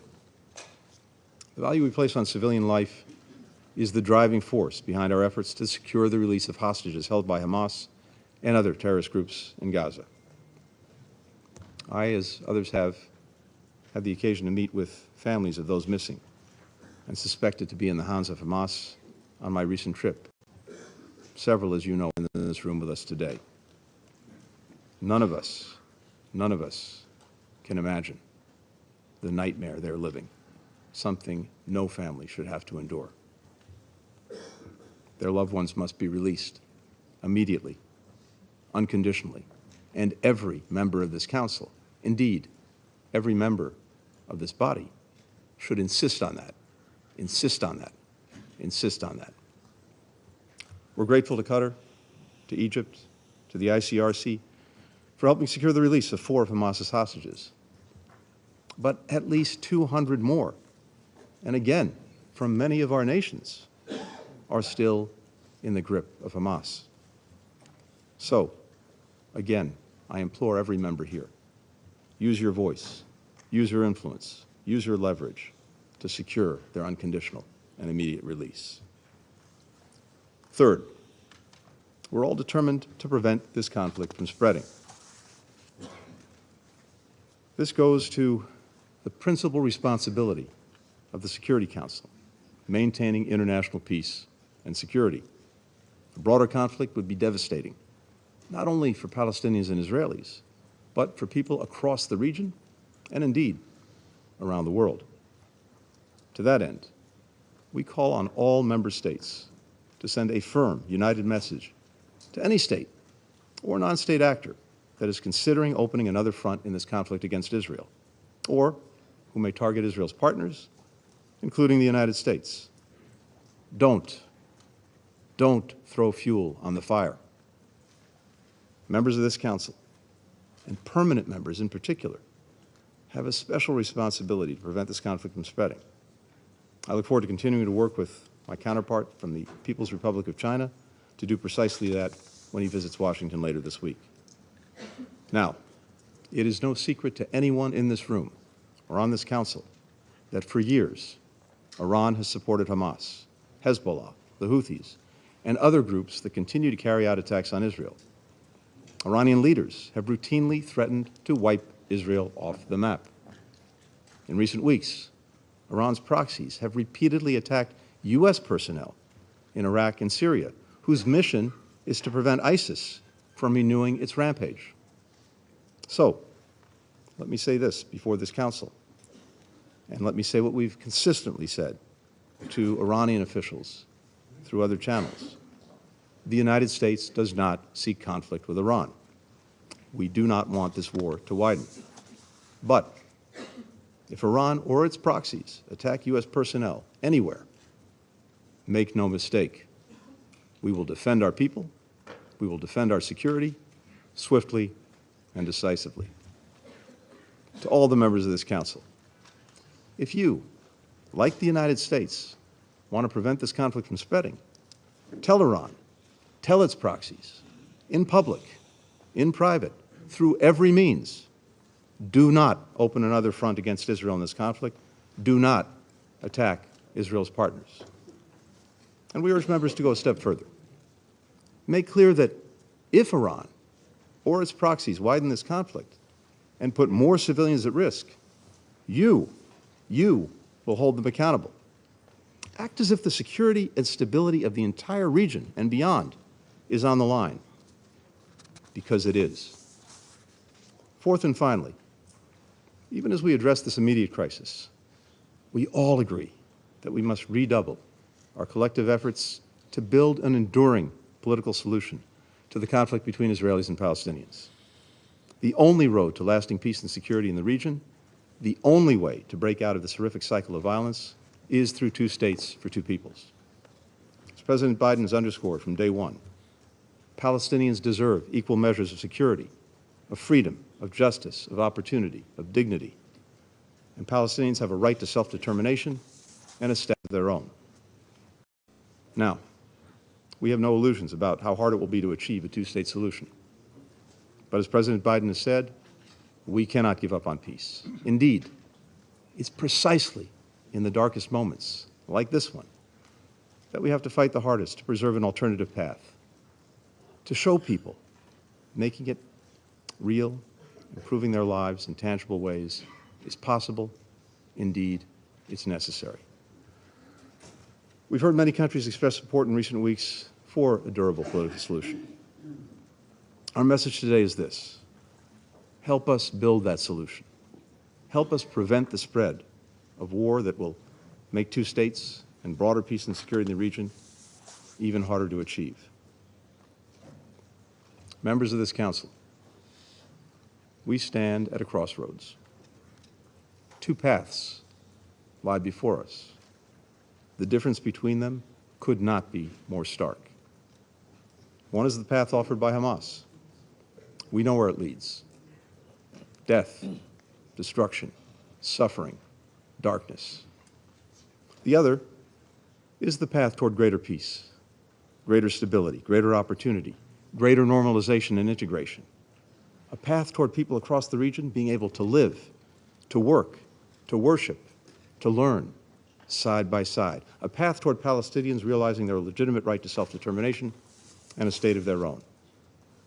Nothing would be a greater victory for Hamas than allowing its brutality to send us down its path of terrorism and nihilism. We must not let it. Hamas does not get to choose for us. The United States stands ready to work with anyone who's ready to forge a more peaceful and secure future for the region, the future its people yearn for and so deserve. Thank you, Mr. President. I thank His Excellency Mr. Blinken for his statement. Now I give the floor to Her Excellency Mrs. Catherine Colonna, Minister for Europe and Foreign Affairs of France. Mr. President, I'd like to thank the Secretary General and his personal representative and the Special Coordinator for the Middle East peace process, and also the Deputy for having briefed the Council. I welcome the Secretary General's personal commitment to this situation, which is extremely worrisome, and make no mistake, is very dangerous. It's very worrisome in terms of the humanitarian situation and dangerous because the region is facing a conflagration. Our Council must act now and shoulder its responsibilities. It's its duty and it's our duty. It is our duty to condemn unambiguously Hamas's terrorist attack and that of other terrorist groups against Israel. A massive, inhumane, abominable attack, an attack against civilians, assassinated in cold blood, tortured, raped. No one can challenge the reality that on the 7th of October, Hamas, a terrorist group, launched an offensive against a UN member state, Israel. This terrorism also struck France. 30 French people died, and 9 of our people are missing. They are reportedly hostages. I reiterate our call for all hostages to be released immediately without conditions.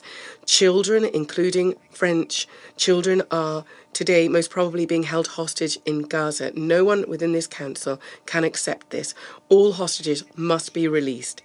In light of this attack, I'd like to reiterate that France unswervingly stands in solidarity with Israel and unfailingly supports its security. Israel has the right to security. Israel has the right to defend itself and protect its people so that such an attack never, ever happen again. The President of the Republic reiterated this again today in Israel. I went there 9 days ago and I saw the pain and the suffering of the people. Israel has the right to defend itself while respecting international law, in particular international humanitarian law, and therefore to protect civilians. We're all aware as well that Hamas does not at all represent the Palestinians in the Gaza Strip, where Hamas reigns with terror. It is holding the population hostage. It just brings suffering because of the violence of the fighting, and Hamas brings a terrible humanitarian crisis. Given this humanitarian crisis, our duty, including that of Israel, is to guarantee ongoing provision to civilians, including women, children in Gaza, of basic goods, of water, food, medicine, and fuel. Civilian lives must be protected. Any loss of civilian life is a tragedy. In order to achieve this, we need to ensure safe, swift, unhindered humanitarian access, but also sustainable access to the Gaza Strip. We must also ensure the respect for international humanitarian law and its principles: humanity, neutrality, impartiality, and independence. We must also call for humanitarian pauses to be set up, a humanitarian truce that will ultimately lead to a ceasefire. I talked about this on Friday in Cairo during the Summit for the Peace organised by Egypt, and I welcome Egypt's efforts. And also this was reiterated yesterday to the French Parliament. Over the weekend, 2 humanitarian convoys were able to cross the Rafah crossing point, and they need to continue to enter Gaza. The Secretary General said it. The entry of these trucks is a question of life or death for the inhabitants of Gaza. The number of these convoys must increase. More needs to be done because the needs are enormous. Each civilian counts, each minute counts. France is engaged in tackling the humanitarian needs. Just like the EU, it has increased its humanitarian assistance to the people since the start of the crisis. France has mobilised 20 million additional euros in supplementary humanitarian aid for the population of Gaza through the UN and UNRWA and the WFP, the ICRC and NGOs. I would like to commend them. France has also chartered a special flight with emergency humanitarian aid for the Palestinians to assist efforts conducted by Egypt that we encourage. The sum total of our assistance to the Palestinians will thus in 2023 reach 100 million euros. We therefore have furthermore the duty of preventing a conflagration of the entire region. France has undertaken to stop a spillover. Certain stakeholders need to refrain from benefiting from the current situation. We need to be very blunt here. We caution them against any regional escalation that would drag the region into a downward spiral. A conflagration rather would not benefit either the region nor anyone else. The seriousness of this situation, sir, reminds us and urges us that it is our duty to pave the way for peace once again. We need to act to create the favourable conditions for a lasting political solution that can meet the legitimate aspirations of Palestinians and Israelis to live in peace, not pitted against each other, but alongside each other. The conditions for this lasting peace are well known. The indispensable guarantees to Israel for its security and a state for the Palestinians. The only viable solution is a two-state solution, the two-state solution. This is what France has always defended and will continue to defend. I mentioned this on Saturday in Cairo, and the President Macron will say this again today to the Israelis and Palestinians and regional partners. We must do all we can to mobilise in order to achieve this. The Council must mobilise and fully exercise its responsibility. It's high time for this to happen. The President of the country of France wanted to go to Rabelais, and he managed to do so, and he has met with President Abbas right now. We need to do all we can to mobilise in order to find political prospects. This council needs to fully exercise its responsibility here. It is high time for it unambiguously to condemn the Hamas terrorist attack against Israel, that it calls to respect international law, including humanitarian law, and calls for deliveries to the aid to the population in Gaza. This is France voted in favour of the draft resolution presented by Brazil. I'd like to thank Brazil for its efforts, and this is why France will continue to support any council initiative that is just and based on our common principles. This council must act, and it must act now. Mr. President, the UN Charter came into force 78 years ago today. We're here to serve it and to serve the cause of peace. Today is a difficult day, and France calls on everyone to shoulder their responsibilities before the Charter and before humankind. Thank you very much. I thank His Excellency Ms. Colonna for her statement. And now I give the floor to His Excellency Mr. Michel Onanga Ndiaye, Minister for Foreign Affairs of Gabon. Thank you, Mr. President. Monsieur le Président. President, at the outset, I should like to thank you for having organised this open ministerial debate at a time when the situation in the Middle East is worsening every day and requires the utmost attention from the international community. I would like to seize this opportunity to congratulate you also for your country, Brazil's presidency of the Security Council this October. I would also like to welcome the participation in this debate of the Secretary-General, Mr. Antonio Guterres, and commend his efforts to foster the peace process in the Middle East. I closely followed the enlightening briefings from the Special Coordinator, Mr. Tor Wennesland, and the Deputy Special Coordinator for the Middle East Peace Process, Resident Coordinator and Humanitarian Coordinator for the Occupied Palestinian Territory, Ms. Lynn Hastings. The horrifying attacks by Hamas in Israel on the 7th of October last are once again a tipping point in the Israeli-Palestinian conflict. The toll from the fighting between Israel and Hamas is reaching dizzying heights and worsening by the day, with thousands dead and injured, abductions, atrocities committed against women, children, and older persons. Gabon reiterates its robust condemnation of these acts of savagery and urges the captors to release all hostages. The release of 2 hostages of American nationality on the 20th of October and then 2 more of Israeli nationality on yesterday is an encouraging sign. We recognize Israel's right to legitimate defense, but whilst upholding the principles of proportionality, precaution, and distinction. The siege of Gaza is pushing the levels of human distress to an unbearable point. Indiscriminate airstrikes have claimed thousands of lives and caused immeasurable destruction over just a few days.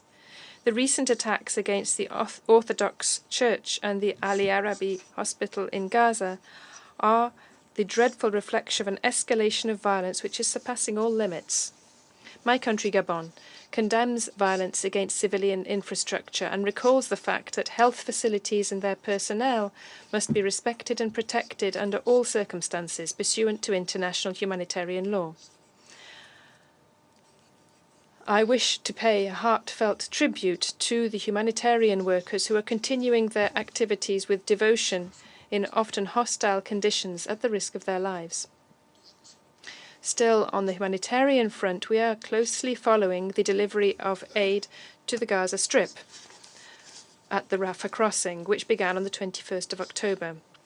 This is, I believe, a glimmer of hope for the millions of Gazan people clamped within the vice-like grip of the warring parties with no drinking water, food, gas, fuel, or electricity.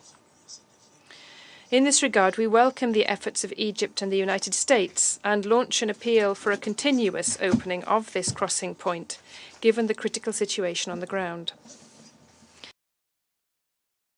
Confronted with its responsibilities, our Council has unfortunately been unable to surmount its differences.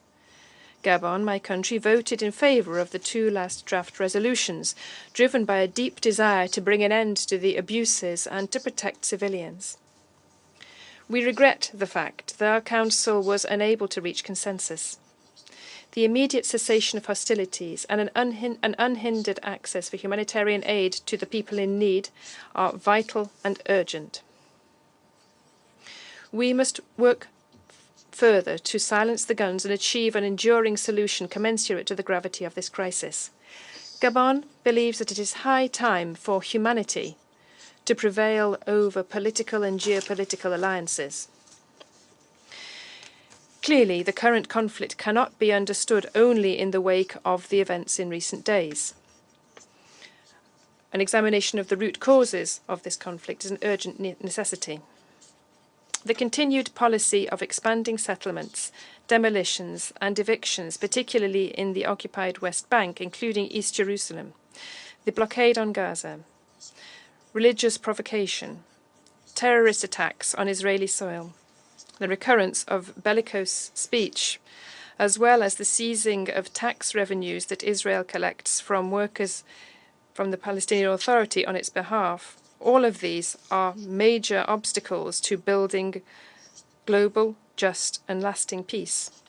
The manifest violations of international law and the resolutions of the Security Council, particularly resolutions 1860 and 2334, must urgently cease. Given all of the above, Gabon, my country, reaffirms its attachment to the two-state solution, the Palestinian and Israeli states living side by side on the basis of internationally recognized borders with Jerusalem as their capital. Moreover, in the context of a peaceful coexistence of Israeli and Palestinian people, Gabon also recalls its attachment to upholding the status quo of the holy sites of Jerusalem and recognizes the crucial role of the Kingdom of Jordan as official custodian of the Muslim holy sites of Jerusalem. President, the escalation in hostilities places us in the context of a war whose impact on the region is unquestionable. We must prevent the situation from becoming mired down and the opening of other fronts in the region, particularly in the West Bank or the south of Lebanon, which would make the regional environment still more volatile. Gabon notes the holding in Cairo of the Peace Summit on the 21st of October and urges regional and international protagonists with an influence on the parties to lend every support to initiatives aimed at dialogue and peace in the Middle East. Finally, President, my country reaffirms at this sacred day for the United Nations our deep conviction that only diplomacy, dialogue and negotiation, with a central role for the United Nations, are the channels to achieve a sustainable solution to this conflict, a solution which would ensure the right of the Palestinian people to self-determination and the legitimate right of Israel to security. Thank you. I thank His Excellency Mr. Onanga Ndiaye for his statement, and I now give the floor to His Excellency Mr. Igli Hassani, Minister for Europe and Foreign Affairs of Albania. Thank you, Minister Vieira, for the invitation and for organizing this high-level meeting. And thank you, Secretary General, and to the briefers for the sober description of the situation on the ground. The terrible events of October 7 represent the deadliest single attack on Israel's history. Albania stands with Israel, like with every other nation under attack, in its legitimate right to self-defense in accordance with international humanitarian law. In such difficult and defining moments, Israel and its people need the support of the community of free nations in responding to terrorists who have committed horrible crimes and continue to question its right to exist. We profoundly believe that there is a way to ensure the security of Israel and ensure the protection of innocent civilians. Innocent lives matter equally, be that Israeli or Palestinian. This is why every measure and every precaution must be taken not to harm those who don't deserve it, those whose lives have been put in danger by Hamas and other terrorists and extremists. Hamas, their leaders who live a comfortable life outside Gaza, and their supporters knew very well what they were doing when they unleashed the beasts to kill, burn, massacre, and kidnap everyone they could. They were hoping to trigger a massive response from Israel, knowing very well that civilians would be caught in the middle. Their hope and their win would be to make the world turn against Israel. But we must not be fooled. There is only one party that is rejoicing with what is happening. It is the country known to sponsor of terrorism in Gaza, in the West Bank, in Yemen, in Lebanon, in Syria, anywhere they can. It is the country that is known for and continues to destabilize the entire Middle East.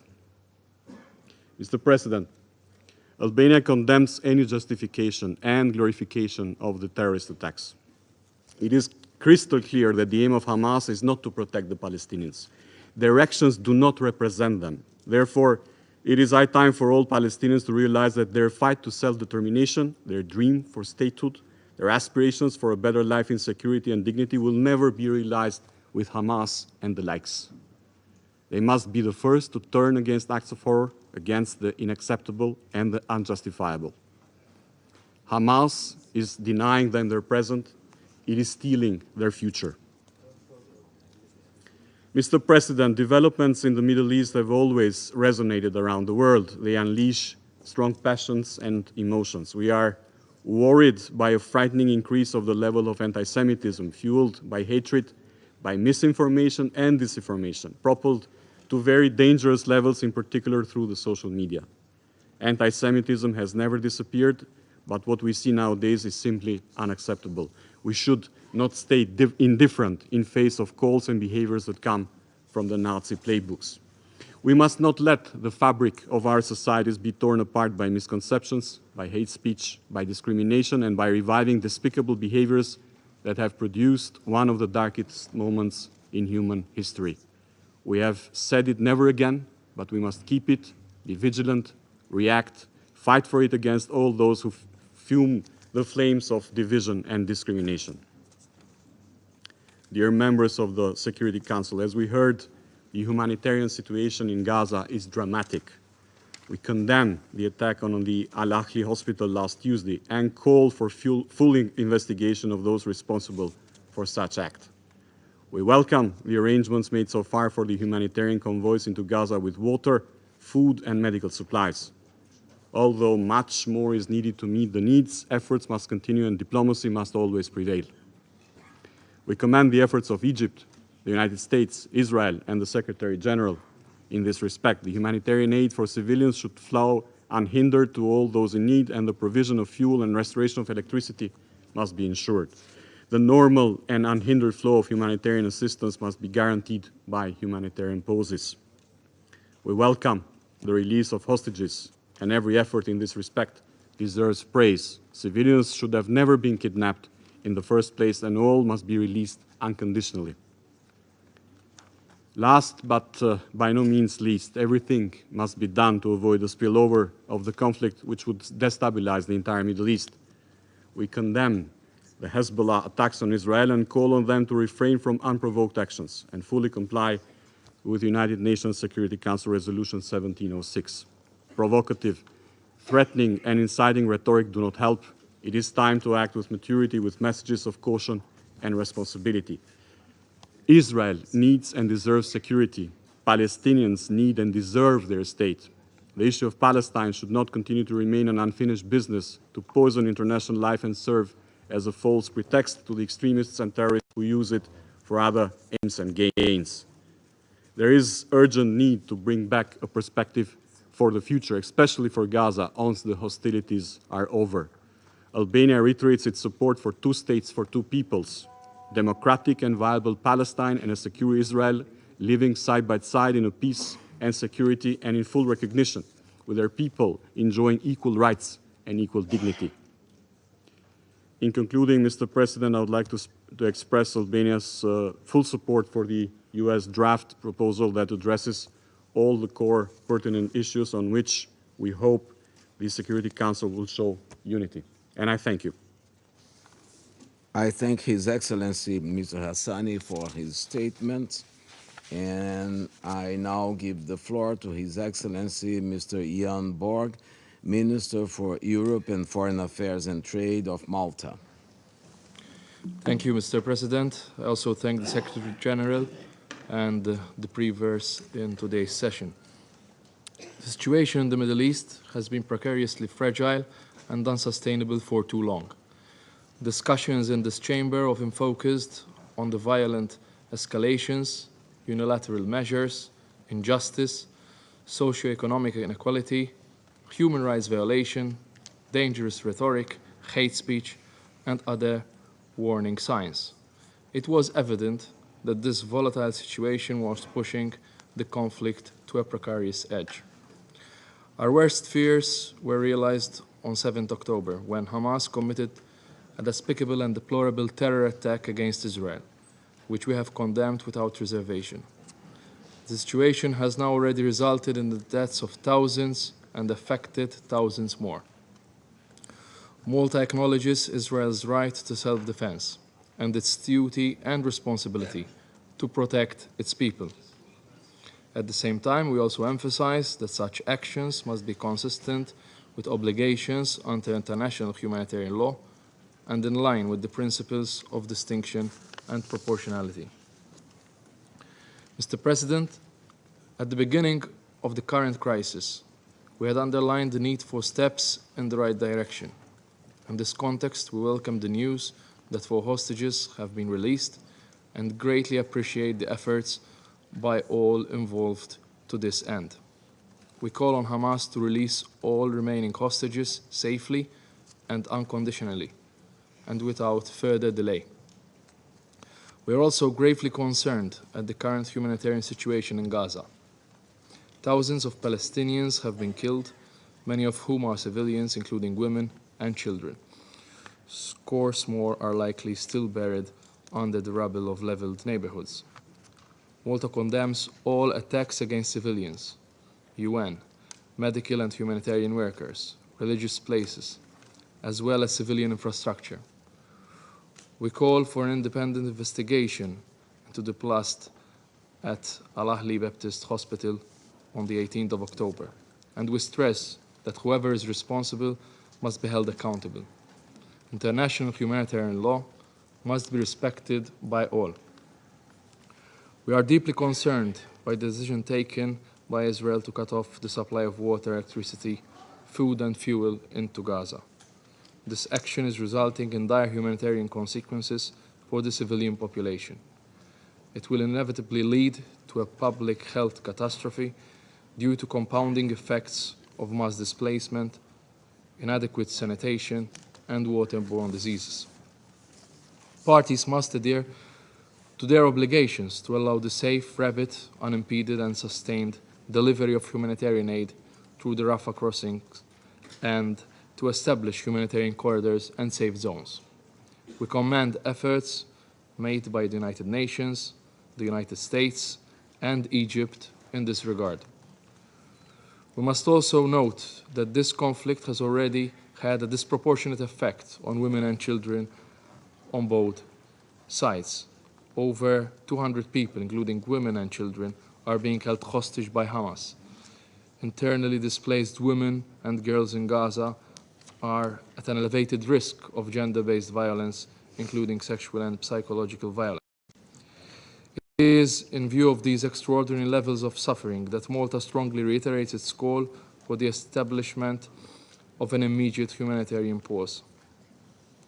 Mr. President, the legitimate aspirations of the Palestinian people should not be confused with the terroristic group of Hamas. It is crucial that this distinction is made clear to all to avoid further inflammatory polarization and potentials of regional escalation. Neither can we lose sight of the West Bank. Since the 7th of October, killing, violence, and forced displacement of Palestinians has seen a sharp increase, including through settler violence and hundreds of arrests. We call on parties to de-escalate and exercise the utmost restraint. Avoiding further conflict fronts, particularly on the Israeli-Lebanese border and in the West Bank, is crucial for regional peace. Parties with influence must take steps to achieve dialogue which promotes peace. In this vein, I would like to once again recall the importance of adequate measures to suppress the financing of terrorism. Ensuring that terrorist groups do not have access to financing is a basic condition for promoting peace. In closing, Mr. President, Malta remains committed to a lasting and sustainable peace in the Middle East. A peace which is based on a two-state solution along the pre-1967 borders, addressing the legitimate aspirations of both sides, with Jerusalem as the future capital of two states, living side by side in peace and security, in line with the relevant Security Council resolutions and internationally agreed parameters. I reiterate our call for de-escalation and ensuring the safe and immediate release of all hostages. Ultimately, the only viable path towards peace remains clear: a just and comprehensive resolution of the conflict where violent acts have no place. I thank you. I thank His Excellency, Mr. Borg, for his statement. I now give the floor to Her Excellency, Ms. Maya Tisafi, State Secretary of Switzerland. Monsieur le Président, President, Excellencies, I would like to thank you for organising this open debate on the situation in the Middle East. I also thank the Secretary-General, the Special Coordinator Tor Wennesland, and his Deputy, Madam Lynn Hastings, for their important remarks. I welcome the presence of many foreign ministers and other senior representatives of member states, which testifies to the seriousness of the moment. Excellencies, as the depository of the Geneva Conventions, Switzerland has made the protection of civilians and respect for international humanitarian law a priority of its mandate on the Security Council. We are committed to a council that, even in times of emergency, and especially in times of emergency, makes respect for international humanitarian law a priority. As early as the 7th of October, Switzerland strongly condemned the acts of terror, the indiscriminate rocket fire against the Israeli population, and the hostage-taking perpetrated by Hamas. All the hostages held in Gaza must be treated humanely and released immediately and unconditionally.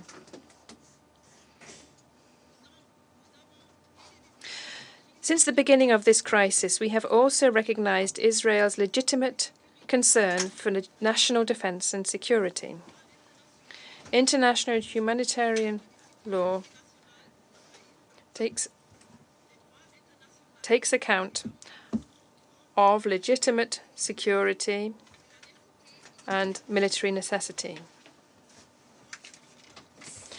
We remind the parties of the binding nature of all these rules without exception, in particular the principles of distinction, proportionality, and precaution in the conduct of hostilities. Even before the 7th of October, we were talking in this Council about the death toll, which had already reached appalling records. Today, we mourn the victims of Hamas's acts of terror and the deaths of thousands of civilians, including thousands of children, in Israel and throughout the occupied Palestinian territory, including East Jerusalem. We offer our deepest condolences to their families. Last week, many people were killed or injured when the Al-Ali hospital in Gaza was hit. Switzerland has joined the Secretary-General in an unequivocal condemnation. It has asked for an investigation to be carried out so that the facts can be clarified. President, it is vital to protect civilians and persons who are no longer taking part in hostilities. They must be protected from acts of terror in Israel. They must be protected in Gaza and the West Bank, where the increase in violence, particularly by settlers, is worrying. We also stress the need to investigate all violations of international law so that their perpetrators can be brought to justice. 2 weeks since the start of hostilities, the humanitarian situation in Gaza is catastrophic. The people of Gaza, including the 1.5 million displaced persons, need urgent assistance and protection. They are now completely besieged, deprived of water, electricity, and essential services. The capacity of UNRWA infrastructures and hospitals has been completely exceeded. In response to this emergency, I am pleased to announce that Switzerland has decided to rapidly mobilize additional funds for the ICRC and OCHA. It is important that adequate volumes of aid enter Gaza and that rapid, full, safe and unhindered access is allowed and facilitated in accordance with international humanitarian law. Humanitarian pauses are also necessary. President, we must exert our influence on the parties to prevent an even more serious escalation or even a regionalization of the conflict. This also means calling for respect for international humanitarian law, which is essential if the spiral of violence is to be halted. Humanitarian action and crisis management are essential, but we must not lose sight of the fact that the only foundation upon which peace and stability can rest is the two-state solution. 2 democratic states, Israel and Palestine, living side by side in peace within secure and recognized borders, as envisaged by this Council. Thank you. I thank Her Excellency Ms. Safi for her statement. I now give the floor to His Excellency Mr. Tom Tugendhat, Minister of State for Security of the United Kingdom. Thank you, President, for convening this ministerial and this council. And thank you to the Secretary-General, the Deputy Special Coordinator, and the Special Envoy for their briefings. I welcome the Israeli and Palestinian foreign ministers to the Chamber. The past 17 days have shocked all of us around this table who value the dignity of human life. It is a reminder of the solemn responsibility we carry to uphold peace and security across the world. Israel is a nation in mourning. It is also a nation still under attack. The violence did not end on the 7th of October. Terrorist rockets are still raining down on civilian towns and cities in Israel.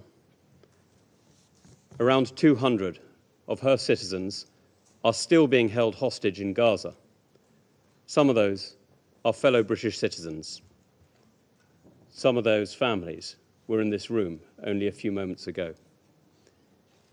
Israel has the right to defend itself and the duty to protect all those on its territory, of whatever religion they may be, from terrorism. We recognize that Palestinians are suffering too. Thousands have been killed in this conflict. Over 1 million have been displaced. We know that Hamas are using innocent Palestinian children, civilians, and others as human shields.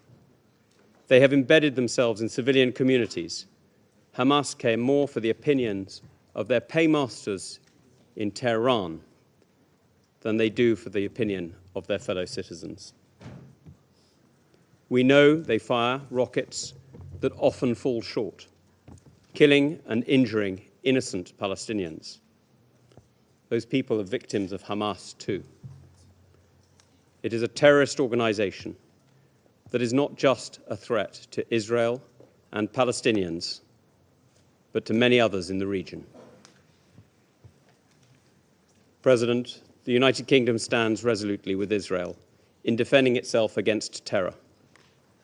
We are clear that it must act in line with international humanitarian law and take every possible step to avoid harming civilians. We have given that message to Israel as a friend and ally, and we restate that position in this Council. We must urgently get more humanitarian support into Gaza. Sustained and unimpeded humanitarian access must be allowed so civilians can receive life-saving support as quickly and as effectively as possible. We welcome the news that the Rafah crossing opened to aid trucks in recent days. This was an important first step and testament to the power of diplomacy. However, it is not enough. As the Secretary-General has said, humanitarian access needs to be sustainable and at a scale. A constant stream of aid, water, fuel, medicine, and food is desperately needed. The UK is doing its part and has committed $37 million of extra support to help civilians in Gaza. President, we must prevent this conflict, sparking conflict beyond Gaza and engulfing the wider region in war. The attacks by Hezbollah terrorists on Israel's northern border, raising tensions in the West Bank, and missiles and drones launched from Yemen, all warn of the conflagration that is possible. It is in the interest of Israeli and Palestinian civilians and all states in the region that this conflict does not spread further. That is why my Prime Minister and Foreign Secretary have been in the region, engaging closely with our friends and partners to avoid escalation. Now is the time for dogged diplomacy that recognises the hard realities and delivers help now. Lastly, President, the UK's long-standing position on the Middle East peace process remains clear. We support a negotiated settlement leading to a safe and secure Israel living alongside a viable and sovereign Palestinian state.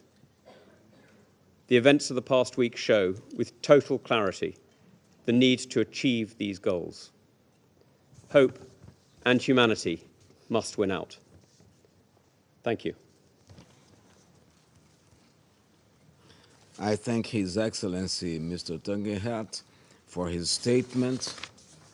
Now I give the floor to Her Excellency Mrs. Rim Ibrahim Al-Hashimi, Minister of State for International Cooperation of the United Arab Emirates.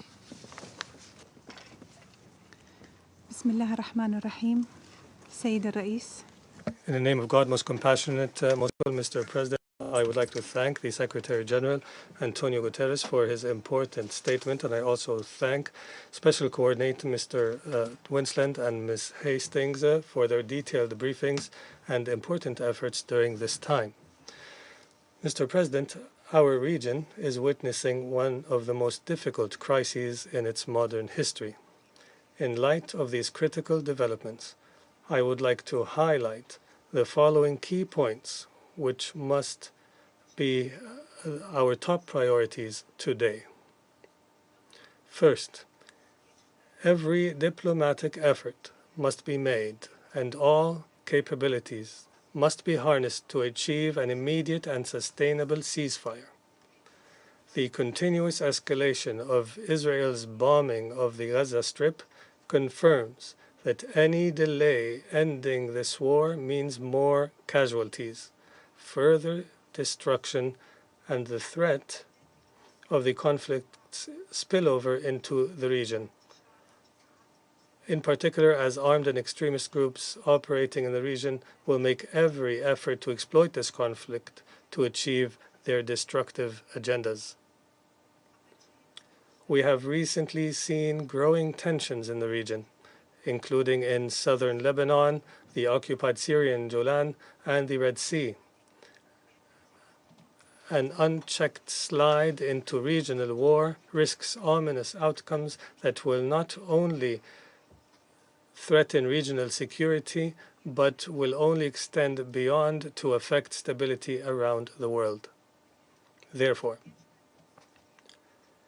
regional and international efforts must focus on de-escalation and restoring calm as soon as possible. In this regard, we welcome the Cairo Peace Summit held last Saturday, during which we heard growing calls for a ceasefire. We also value the tireless diplomatic efforts made by regional countries and international actors.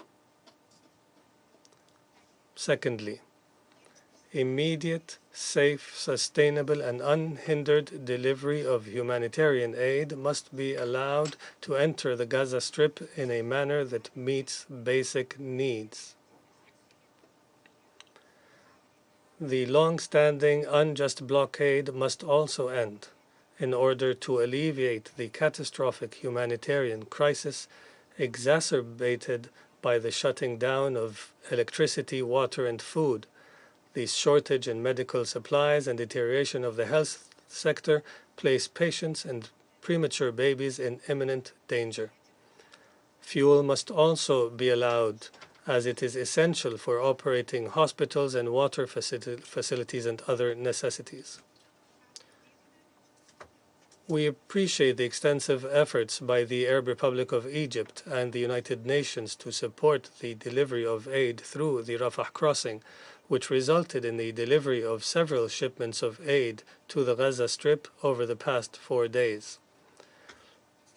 We also stress the need to continue working to deliver more aid into the Gaza Strip, in particular as the number of trucks that have crossed into the Gaza Strip in recent days is very small and does not meet the massive needs on the ground. It represents only 4% of the volume of commodities that used to enter before the outbreak of this crisis. Thirdly, as the Secretary General has mentioned, wars have laws, the protection of civilians being foremost among them. So far, more than 5,000 Palestinians, including 2,000 children, have been killed. More than 60% of the population has been displaced in search of shelter, and no place is safe. In addition, 43% of the housing units in Gaza have been destroyed according to the United Nations. As we have stressed since the beginning of this crisis, Israel must not target civilians and civilian objects, including hospitals, schools, and United Nations facilities. In this regard, we condemn the killing of a large number of journalists, humanitarian workers, and medical personnel, and we stress the need to protect them in accordance with international humanitarian law. We reiterate that the attacks launched by Hamas on October 7th are barbaric and heinous, and we demand that Hamas release hostages immediately and unconditionally to stop the bloodshed and to spare all civilians further suffering. At the same time, allow me to emphasize that Hamas's crimes against civilians can never justify the Israeli policy of collective punishment towards the Gaza Strip. Israel must respect its obligations under international humanitarian law and ensure the protection of civilians. We reiterate once again our unequivocal rejection of Israel's order to evacuate more than 1 million people from northern to southern Gaza, and we demand that these orders be cancelled. We also warn against any attempt to forcibly displace the Palestinian people from their land, as this can lead to a new Nakba catastrophe for the Palestinian people. Mr. President, while we continue working to end this war, we must not view it in isolation from the situation that has existed in the Palestinian territory for almost 6 decades, as well as the escalations we have witnessed recently. The Gaza Strip has been under siege for more than 17 years, suffering from hunger, poverty, and unemployment. Since last year, the West Bank has witnessed a sharp increase in the number of deaths and settler attacks whose violence against Palestinian civilians has become widespread. This includes the announcements of building thousands of new settlement units, continuous property demolitions, the displacement of thousands, the threat of annexation plans, and ongoing attacks on Palestinian cities and villages. This year, Jerusalem has also witnessed an increase in attacks against the Al-Aqsa Mosque by extremists and members of the Israeli government under protection of Israeli security forces. Creating an environment of peace and stability depends in the first place on stopping all illegal practices, taking measures to build confidence, and resuming a serious and credible negotiation process. The legal and historical status quo of Jerusalem and its holy sites must be preserved, and the role of the Hashemite Kingdom of Jordan as the custodian of the holy sites and endowments in the city must be respected. In conclusion, Mr. President, recent events have demonstrated the urgent need to move beyond the futile approaches to manage this conflict. More than 50 years ago, when the War of 1967 broke out, this Council delayed the adoption of a ceasefire resolution to end the war, which resulted in creating the world's longest military occupation, which continues until today. Should we leave the people of the region to live in a series of wars, violence, and hatred accumulated from one generation to the next?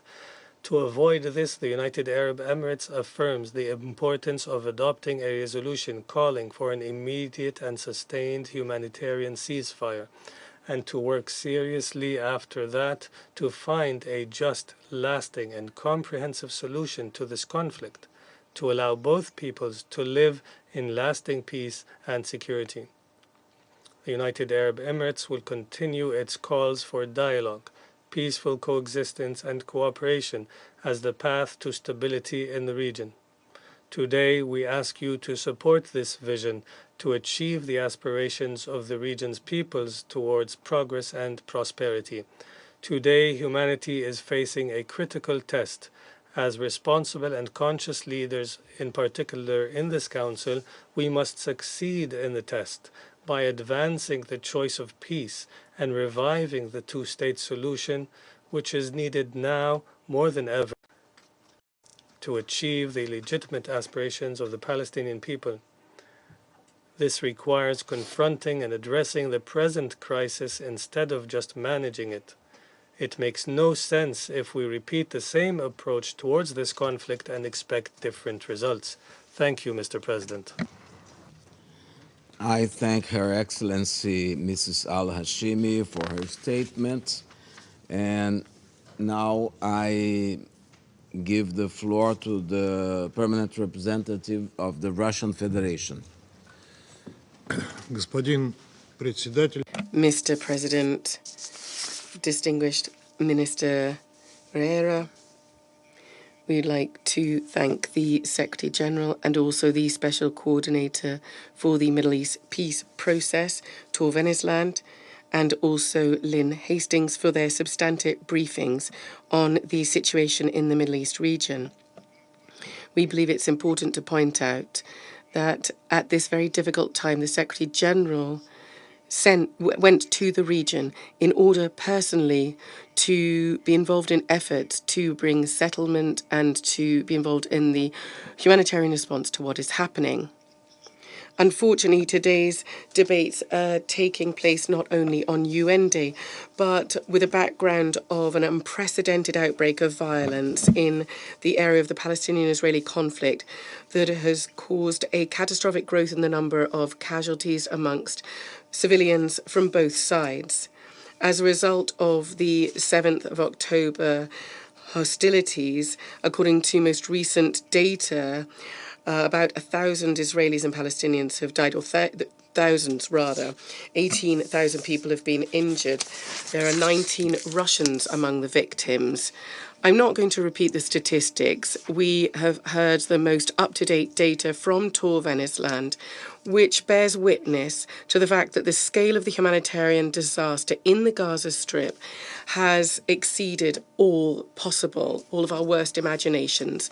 Colleagues, the violence and murders that civilian Israelis experienced on the 7th of October has no justification. We would like to convey our most sincere condolences to the families of the victims. It was unacceptable to take hostages. They absolutely must be released.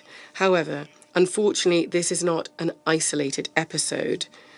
This terrible act and the tragic events that followed in the region are the result of the years-long destructive position taken by Washington to sabotage solutions to the most fundamental issues affecting this protracted conflict, and their desire to replace goodwill participation in the Middle East peace process with putting forward palliative measures that are economic in nature. These, as we've seen with our own eyes, do not meet the challenges of establishing peace and stability in the Middle East region.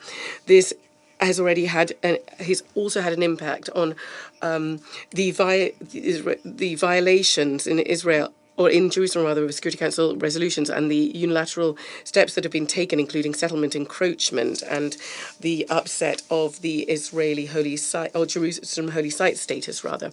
This crisis once again seen that without a fair settlement of the Palestinian-Israeli conflict in line with the UN security resolutions,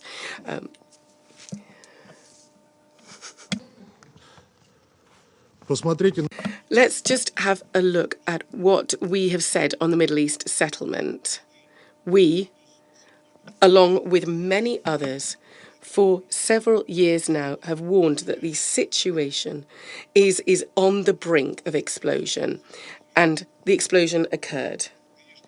This crisis has once again shown that without fair settlement of the Palestinian-Israeli conflict in line with Security Council and General Assembly resolutions, based on approved international decisions on the two-state solution, regional stabilization will be out of reach.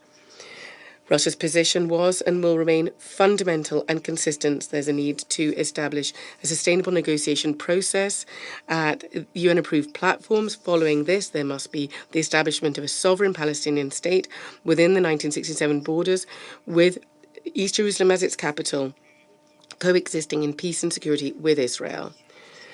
The Council absolutely has to take this into consideration in the future. Otherwise, similar incidents will not be able to be avoided. However, we are all facing a more urgent challenge to stop the violence and ensure the supply of humanitarian assistance to civilians in Gaza that are encountering arbitrary strikes from Israel and egregious violations of IHL. To these aims, on the 16th of October, we initiated a draft resolution of the UN Security Council with calls to implement urgent measures to stop the violence and to swiftly release the hostages to prevent a humanitarian disaster in Gaza and to ensure there's no spillover into the region. There were 30 countries about that who co-sponsored the Russian initiative, including 17 states from the Arab world. Unfortunately, because of the negative vote of Washington on the Russian and then the Brazilian draft resolution, the Council once again was not able to carry out its main charter purpose, namely to maintain international peace and security. The result was clear. Ongoing escalation, accompanied by a growth in the number of victims amongst civilians and the destruction of civilian infrastructure. After our draft failed to be adopted, there was this terrible strike on the Al-Ali hospital in Gaza. Mr. President, during the Council's work on the draft resolutions on Gaza, it became clear that there was a common denominator that could become the basis for such an important collective position of the UN Security Council on what is happening regarding the Gaza Strip. This is a number of humanitarian requirements for the parties to the conflict, and the UN humanitarian agencies would be involved, as would other humanitarian workers on the ground. We're convinced that the key point here is the need for a swift ceasefire. The fact that it was not included in the Council project was a step in the wrong direction and could be interpreted as Council support for Israel's plans to conduct a ground offensive in Gaza. We think that such a scenario is unacceptable, and here we are convinced in the positions not only of the Arab and Islamic states, but also most of the countries of the global south as a whole. We understand the emotions of those who live in Israel that have experienced hatred and contempt and because of their anger and their rage, and because of the shock and horror at the death in such a large number of civilians. However, the history of the Middle East quite clearly shows that violence only leads to violence, and this vicious circle absolutely needs to be broken. Any possible actions, army actions by Israel in Gaza, using the methods that we've already seen, including the gross violations of IHL and the mass deaths of civilians, is just likely to provoke a larger scale conflict that might affect the whole region and even beyond. And we do, it seems that we do very much hope that absolutely no members of the Security Council want this. However, the most recent steps of our American colleagues seem to bring that into doubt. There was the humanitarian draft resolution by Brazil that did not get the necessary report, and the US delegation is now trying to put forward a new draft with politicized, inappropriate and very dubious provisions so that the US allies in the Council would find it easier to vote for the American text. The sponsors have plumped it full of a whole number of humanitarian measures that Israel could do during its ground operation. They have sought to ensure that nothing in the draft would prevent Western Jerusalem from carrying it out. We are firmly convinced, colleagues, that the main sign that the whole world is expecting from the Security Council is a call for a swift and unconditional ceasefire on the opposing parties. This is precisely what is not in the American draft. Therefore, we don't see any point in it, and we cannot support it. We trust that the majority of our colleagues in the Security Council will also follow suit, like us. For the UN Security Council to be able to carry out its main purpose, we have prepared an alternative draft resolution, which is compiled based on the humanitarian language with important elements from the American, Brazilian, and the first Russian draft. Frankly speaking, we see no point in the Security Council not being able to give it a green light, only indeed if there is a ceasefire and a cessation of this new spiral of violence. And this doesn't seem to be in the plans. We would ask the Brazilian presidency to put our draft to the vote straight after the US draft. Of course, if the American colleagues don't prefer withdrawing their text, and we are opening it up for co-sponsorship by UN members.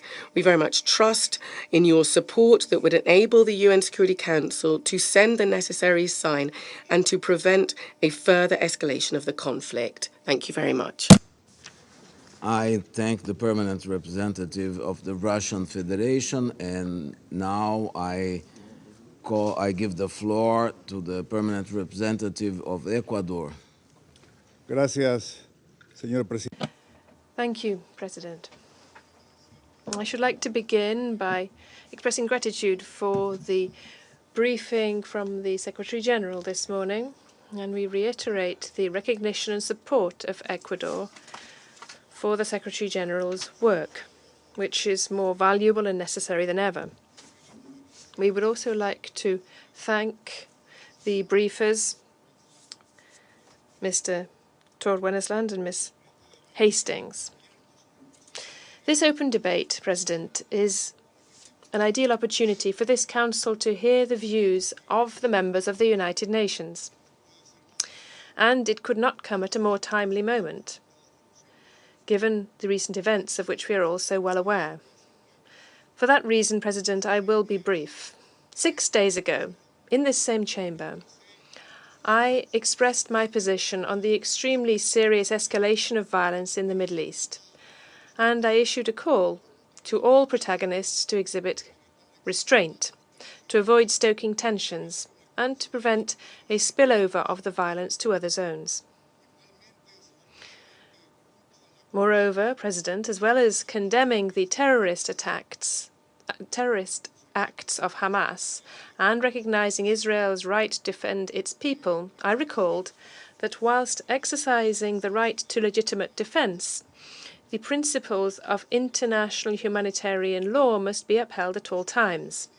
And I echoed the calls to allow for rapid, unhindered humanitarian access of the supplies that the people of Gaza need to survive.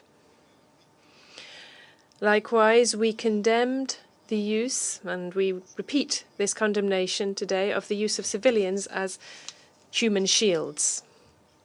President, we appreciate the efforts of the Secretary-General and all those who have made the delivery of humanitarian aid possible this weekend. We hope that this aid arrives in the necessary amounts and in time to allay the desperate situation of the civilians and the Gaza Strip. In addition, we welcome the release of some of the hostages, and we demand once again that all the hostages taken by Hamas be released immediately and unconditionally. Despite the progress made, the situation continues to be extremely grave. The appeals launched last Wednesday not only remain valid, but are becoming more urgent by the day. The situations in the West Bank and on the border between Lebanon and Israel are particularly disquieting. President, this Security Council must not become an arena for rivalries, but rather it must be a space for building peace. And peace in the Middle East is one of the principal pending questions that we have. The almost 8 decades of conflict, the thousands and thousands of deaths, the immeasurable pain and suffering of whole generations are the clearest possible evidence that violence is not the solution.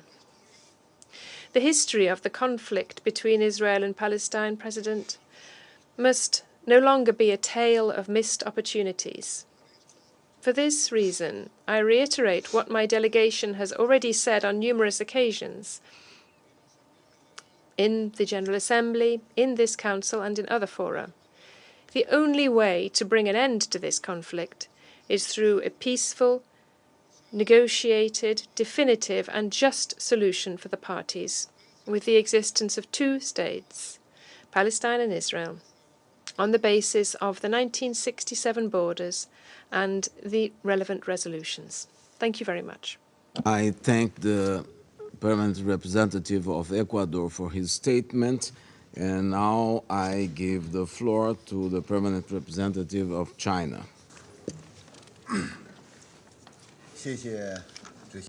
Thank you, Mr. President. Mr. President, I welcome your presiding over today's meeting. I thank Secretary General Guterres, Special Coordinator Wennesland, and Ms. Hastings for their respective briefings. This meeting is very timely. We have heard many voices of justice.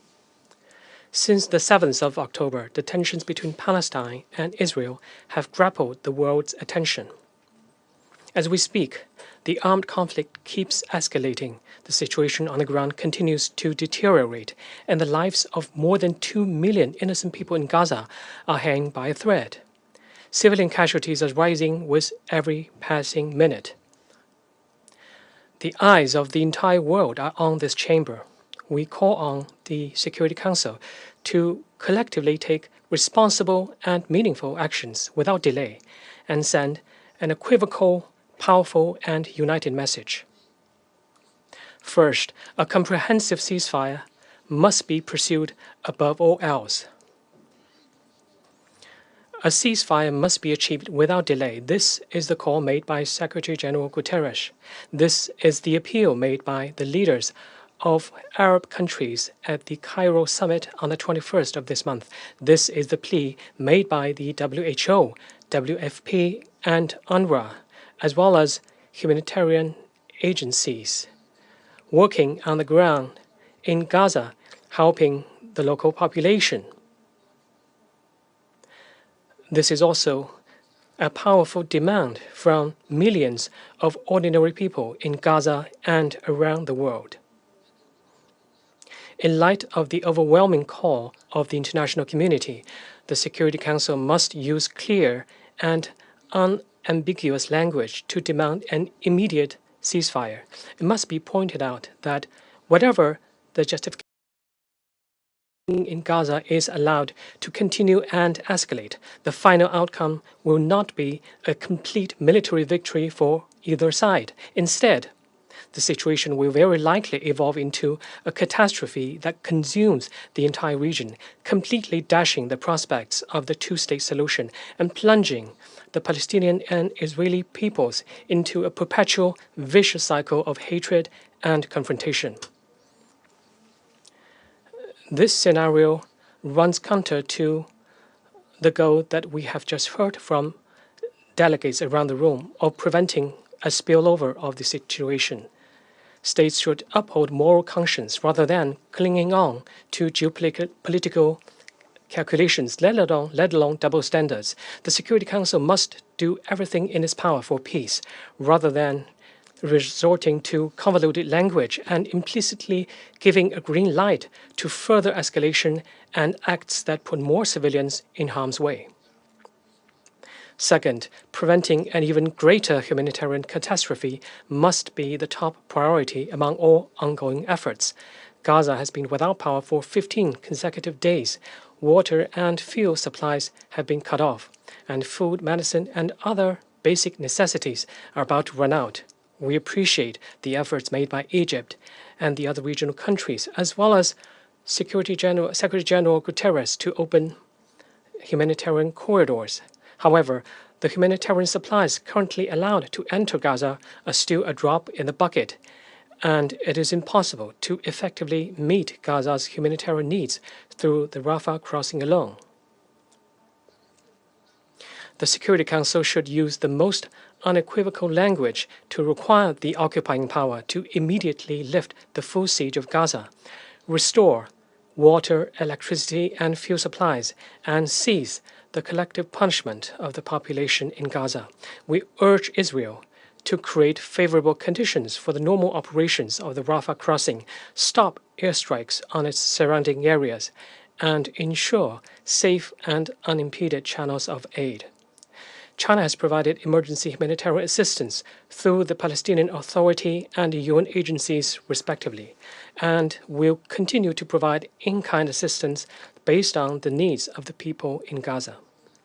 Third, it is imperative to uphold the red line of international humanitarian law regarding the protection of civilians.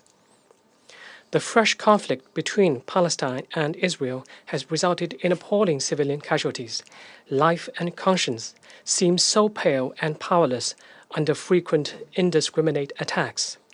The Security Council must resolutely defend the rule of law at international level, unequivocally condemn all violence and attacks against civilians, and unequivocally oppose any acts in violation of international law. China calls for diplomatic efforts for the immediate release of detained hostages. At the same time, it should be pointed out that the indiscriminate attacks and use of force is unacceptable. Civilian facilities such as hospitals and schools are not and should never become targets in military operations. The safety of UN staff as well as humanitarian and medical workers must be guaranteed. We call for a thorough investigation into the attack on our Al-Ahli hospital in Gaza that caused heavy civilian casualties. We oppose the forced displacement and relocation of Gazans and urge Israel to fulfill its obligations under international humanitarian law and immediately rescind the emergency evacuation order for northern Gaza. Fourth, we must uphold fairness and justice.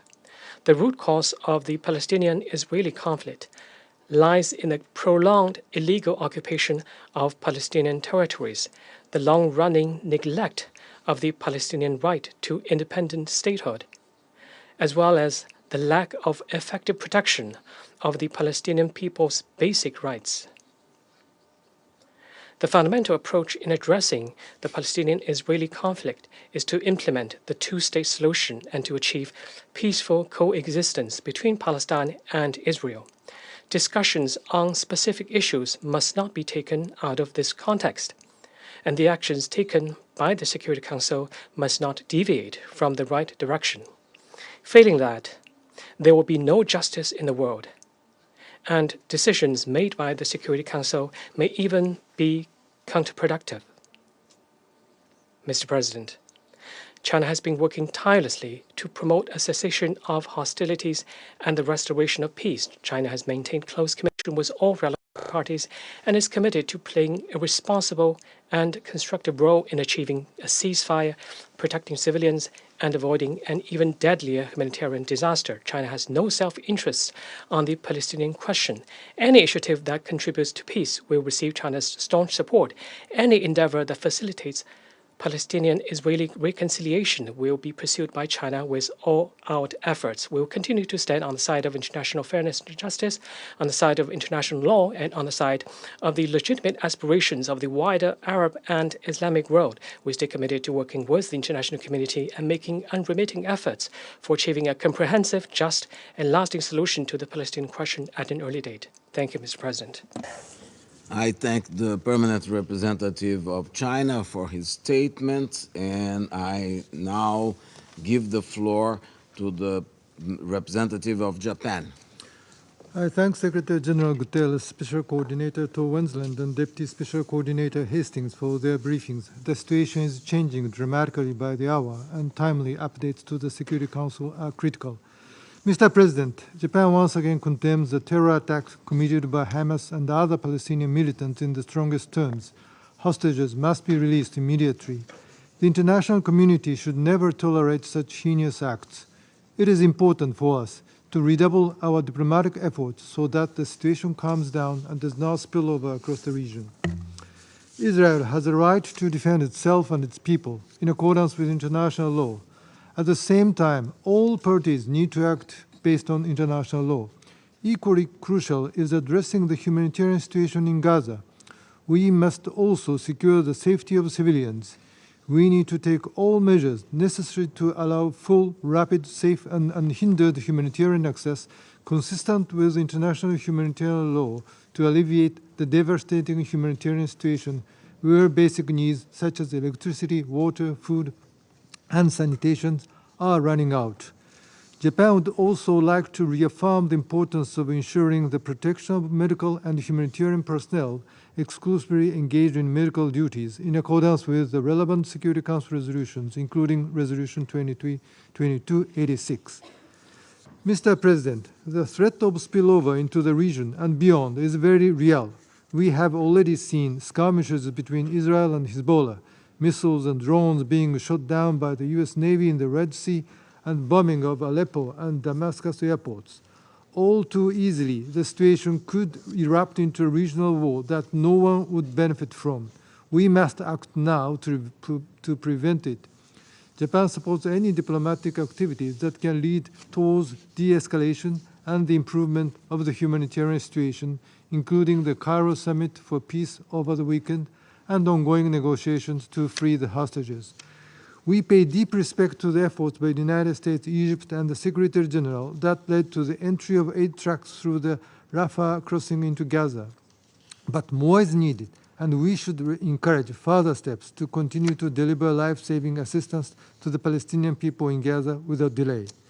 The united action of the Security Council, which has primary responsibility for international peace and security, is needed, now more than ever. The silence of the Security Council is not acceptable, and we must move forward promptly. Mr. President, the current conflict has demonstrated yet again how vital the two-state solution is. Japan supports a two-state solution whereby Israel and future independent Palestinian state live side by side in peace and security. We must not give up on peace. Israeli and Palestinians alike deserve to live in peace, security, and dignity. In concluding, let me make 3 points. First, we need fairness. We need to express sympathy, condolences, solidarity with, and feel pains as ours with all innocent civilians, regardless of their nationality, ethnicity, or religious beliefs. Rule of law has to apply equally. Second, we need to be clear about our objectives. It's two-state solution through diplomatic efforts. Third and last, we need pragmatism. However ideal a proposal may be, it does not help if it is not very unfortunately implemented. We need to capitalize on proposals that make difference on the ground. This Council's task is to agree upon the most meaningful implementable steps we can hope for, and not to scrap proposals just because they are not ideal. It goes without saying that pragmatism should not compromise international law or international humanitarian law. What we need now is to help innocent lives, not political games. I thank you. I thank the permanent representative of Japan for his statement, and I now call the representative of Ghana. Thank you, Mr. President. Let me begin by thanking the Secretary General, Antonio Guterres, for his remarks. I'm also grateful to Special Coordinator, Mr. Tor Wennesland, and Deputy Special Coordinator for OCHA, Ms. Lynn Hastings, for their in-depth briefings. The events on the ground are indeed sobering. We take note of the measures being taken to ensure de-escalation of the hostilities and allow for diplomatic and mediation efforts to address the ongoing war as well as the dire humanitarian situation. We are meeting this afternoon or this morning on a day that is celebrated globally as UN Day, 78 years since the founding of this organization. Ordinarily, it is a day to reflect on the need for the promotion of global unity and the centrality of the UN Charter. But the ongoing hostilities and the ensuing humanitarian crisis in the Gaza Strip cast a shadow on this auspicious day. It is also regrettable that the Council has not as yet been successful at reaching consensus on a comprehensive humanitarian response since 7th October. While we welcome the opening of the Rafah crossing border between Egypt and Gaza to allow a convoy of 54 trucks containing much-needed humanitarian aid to enter Gaza, we are aware that a lot more needs to be done to meet the needs of the over 2 million people in Gaza. Mr. President, following the 7th October attacks launched by Hamas in southern Israel and the abduction of Israeli citizens and nationals of other countries, the government of Ghana condemned the actions of Hamas and called on the group to cease its attacks and release the hostages without condition. We are very much concerned by the continuing holding of the hostages, 4 of whom have been released, the reported deaths of 1,400 Israelis and 4,300 Palestinians, mostly civilians, children, and the elderly, and the destruction of about 40% of housing in Gaza since 7th October. We note that the continued hostilities, which has extended to the West Bank, Syria, and Lebanon, portends great danger for the region and for global peace and security. We are equally concerned about the destruction of public infrastructure and private properties, not only in Israel and in Gaza, but also in the West Bank, Syria, and Lebanon. According to the UN, the relentless bombardment has directly hit UNRWA facilities, such as schools, hospitals, places of worship, and shelters, and displaced about 1.1 million civilians, including around 13,000 UNRWA staff and staff of other humanitarian agencies. We mourn the loss of innocent lives and wish a speedy recovery to all those injured in the war, and hope that all the displaced people in the affected areas will find a safe place to shelter. Mr. President, while commending the personal efforts of the UN Secretary General, leaders of Egypt and the United States, their governments, and the UN Emergency Relief Coordinator and staff in negotiating the opening of the Rafah border crossing, we appeal to the government of Israel to allow the delivery of more humanitarian aid and urgently needed supplies, especially fuel, which is badly needed to power health centers and water treatment plants in Gaza. We are grateful to Egypt, Qatar, the USA, and relevant countries for the release of the 4 hostages, and the International Committee for the Red Cross for facilitating the process. We call on Hamas to release all those in their custody without any preconditions. We also call on all parties to the conflict to recognize their non-negotiable legal obligations under international humanitarian law and human rights law to protect the lives of civilians wherever they are and at all times, to refrain from attacks on civilian facilities and infrastructure. We believe that this Council has an obligation to continue consultations in order to reach consensus in an expedited manner on a solution that addresses the immediate crisis that is ongoing in the region, including the dire humanitarian situation facing millions.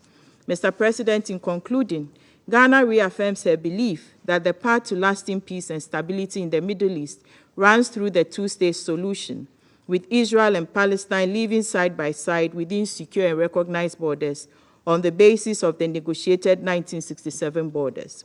We urge all stakeholders, especially political leaders on both sides, to refrain from inflammatory actions and rhetoric and pursue confidence-building measures and strengthen mutual trust in order to address outstanding issues through direct dialogue. I thank you.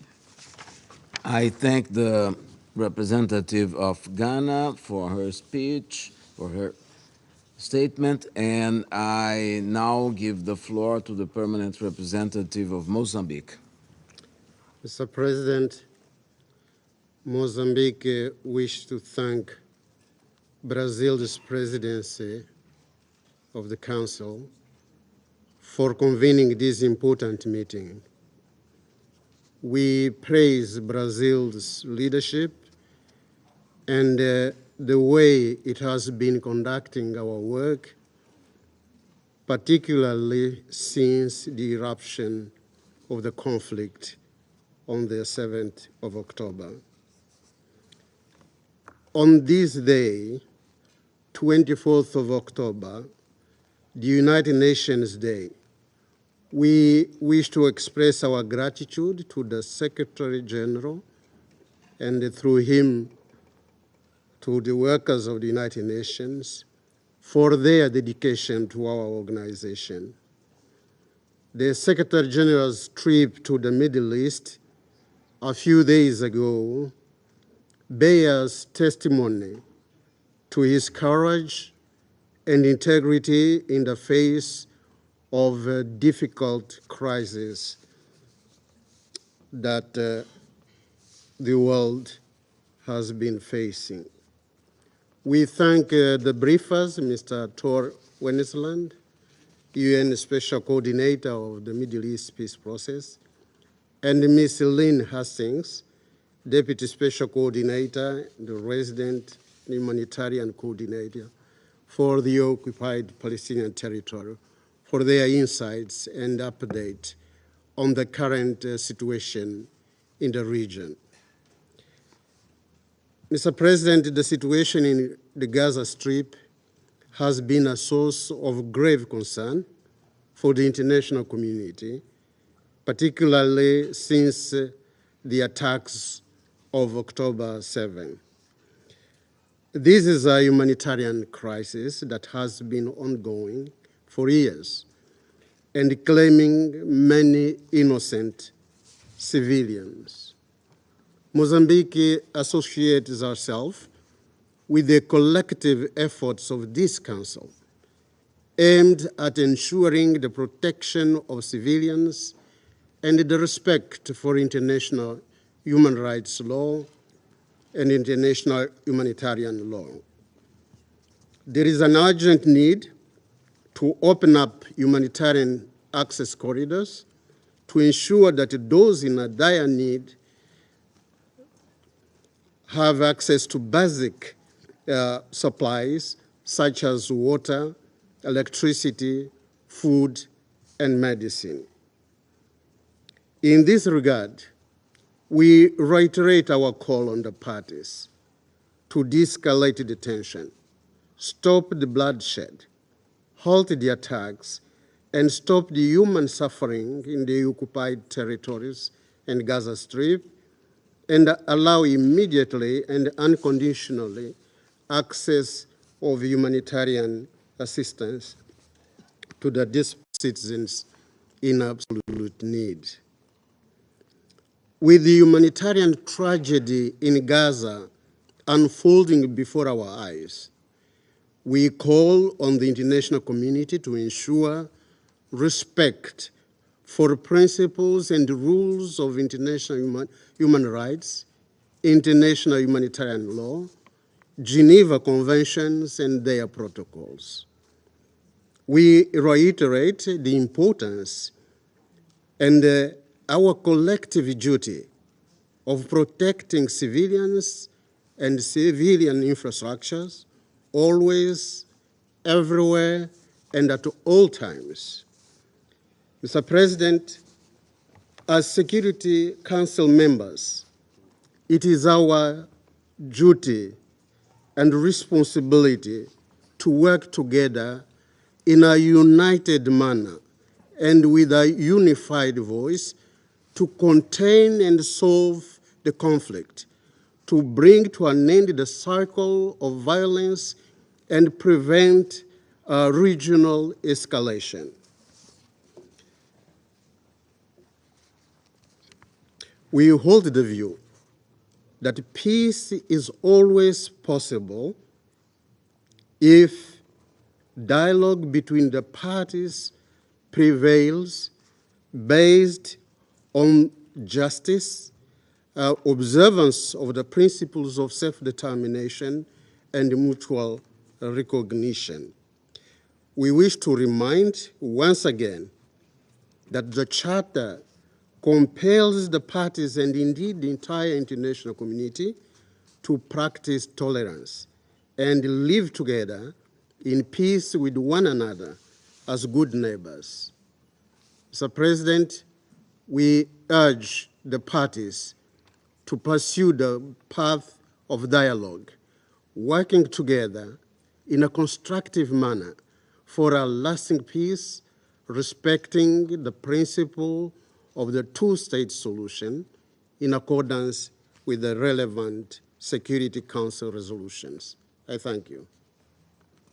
I thank the permanent representative of Mozambique for his statement. There is still a number of speakers remaining on my list for this meeting. I intend, with the concurrence of members of the Council, to suspend the meeting until 3 p.m. The meeting is suspended.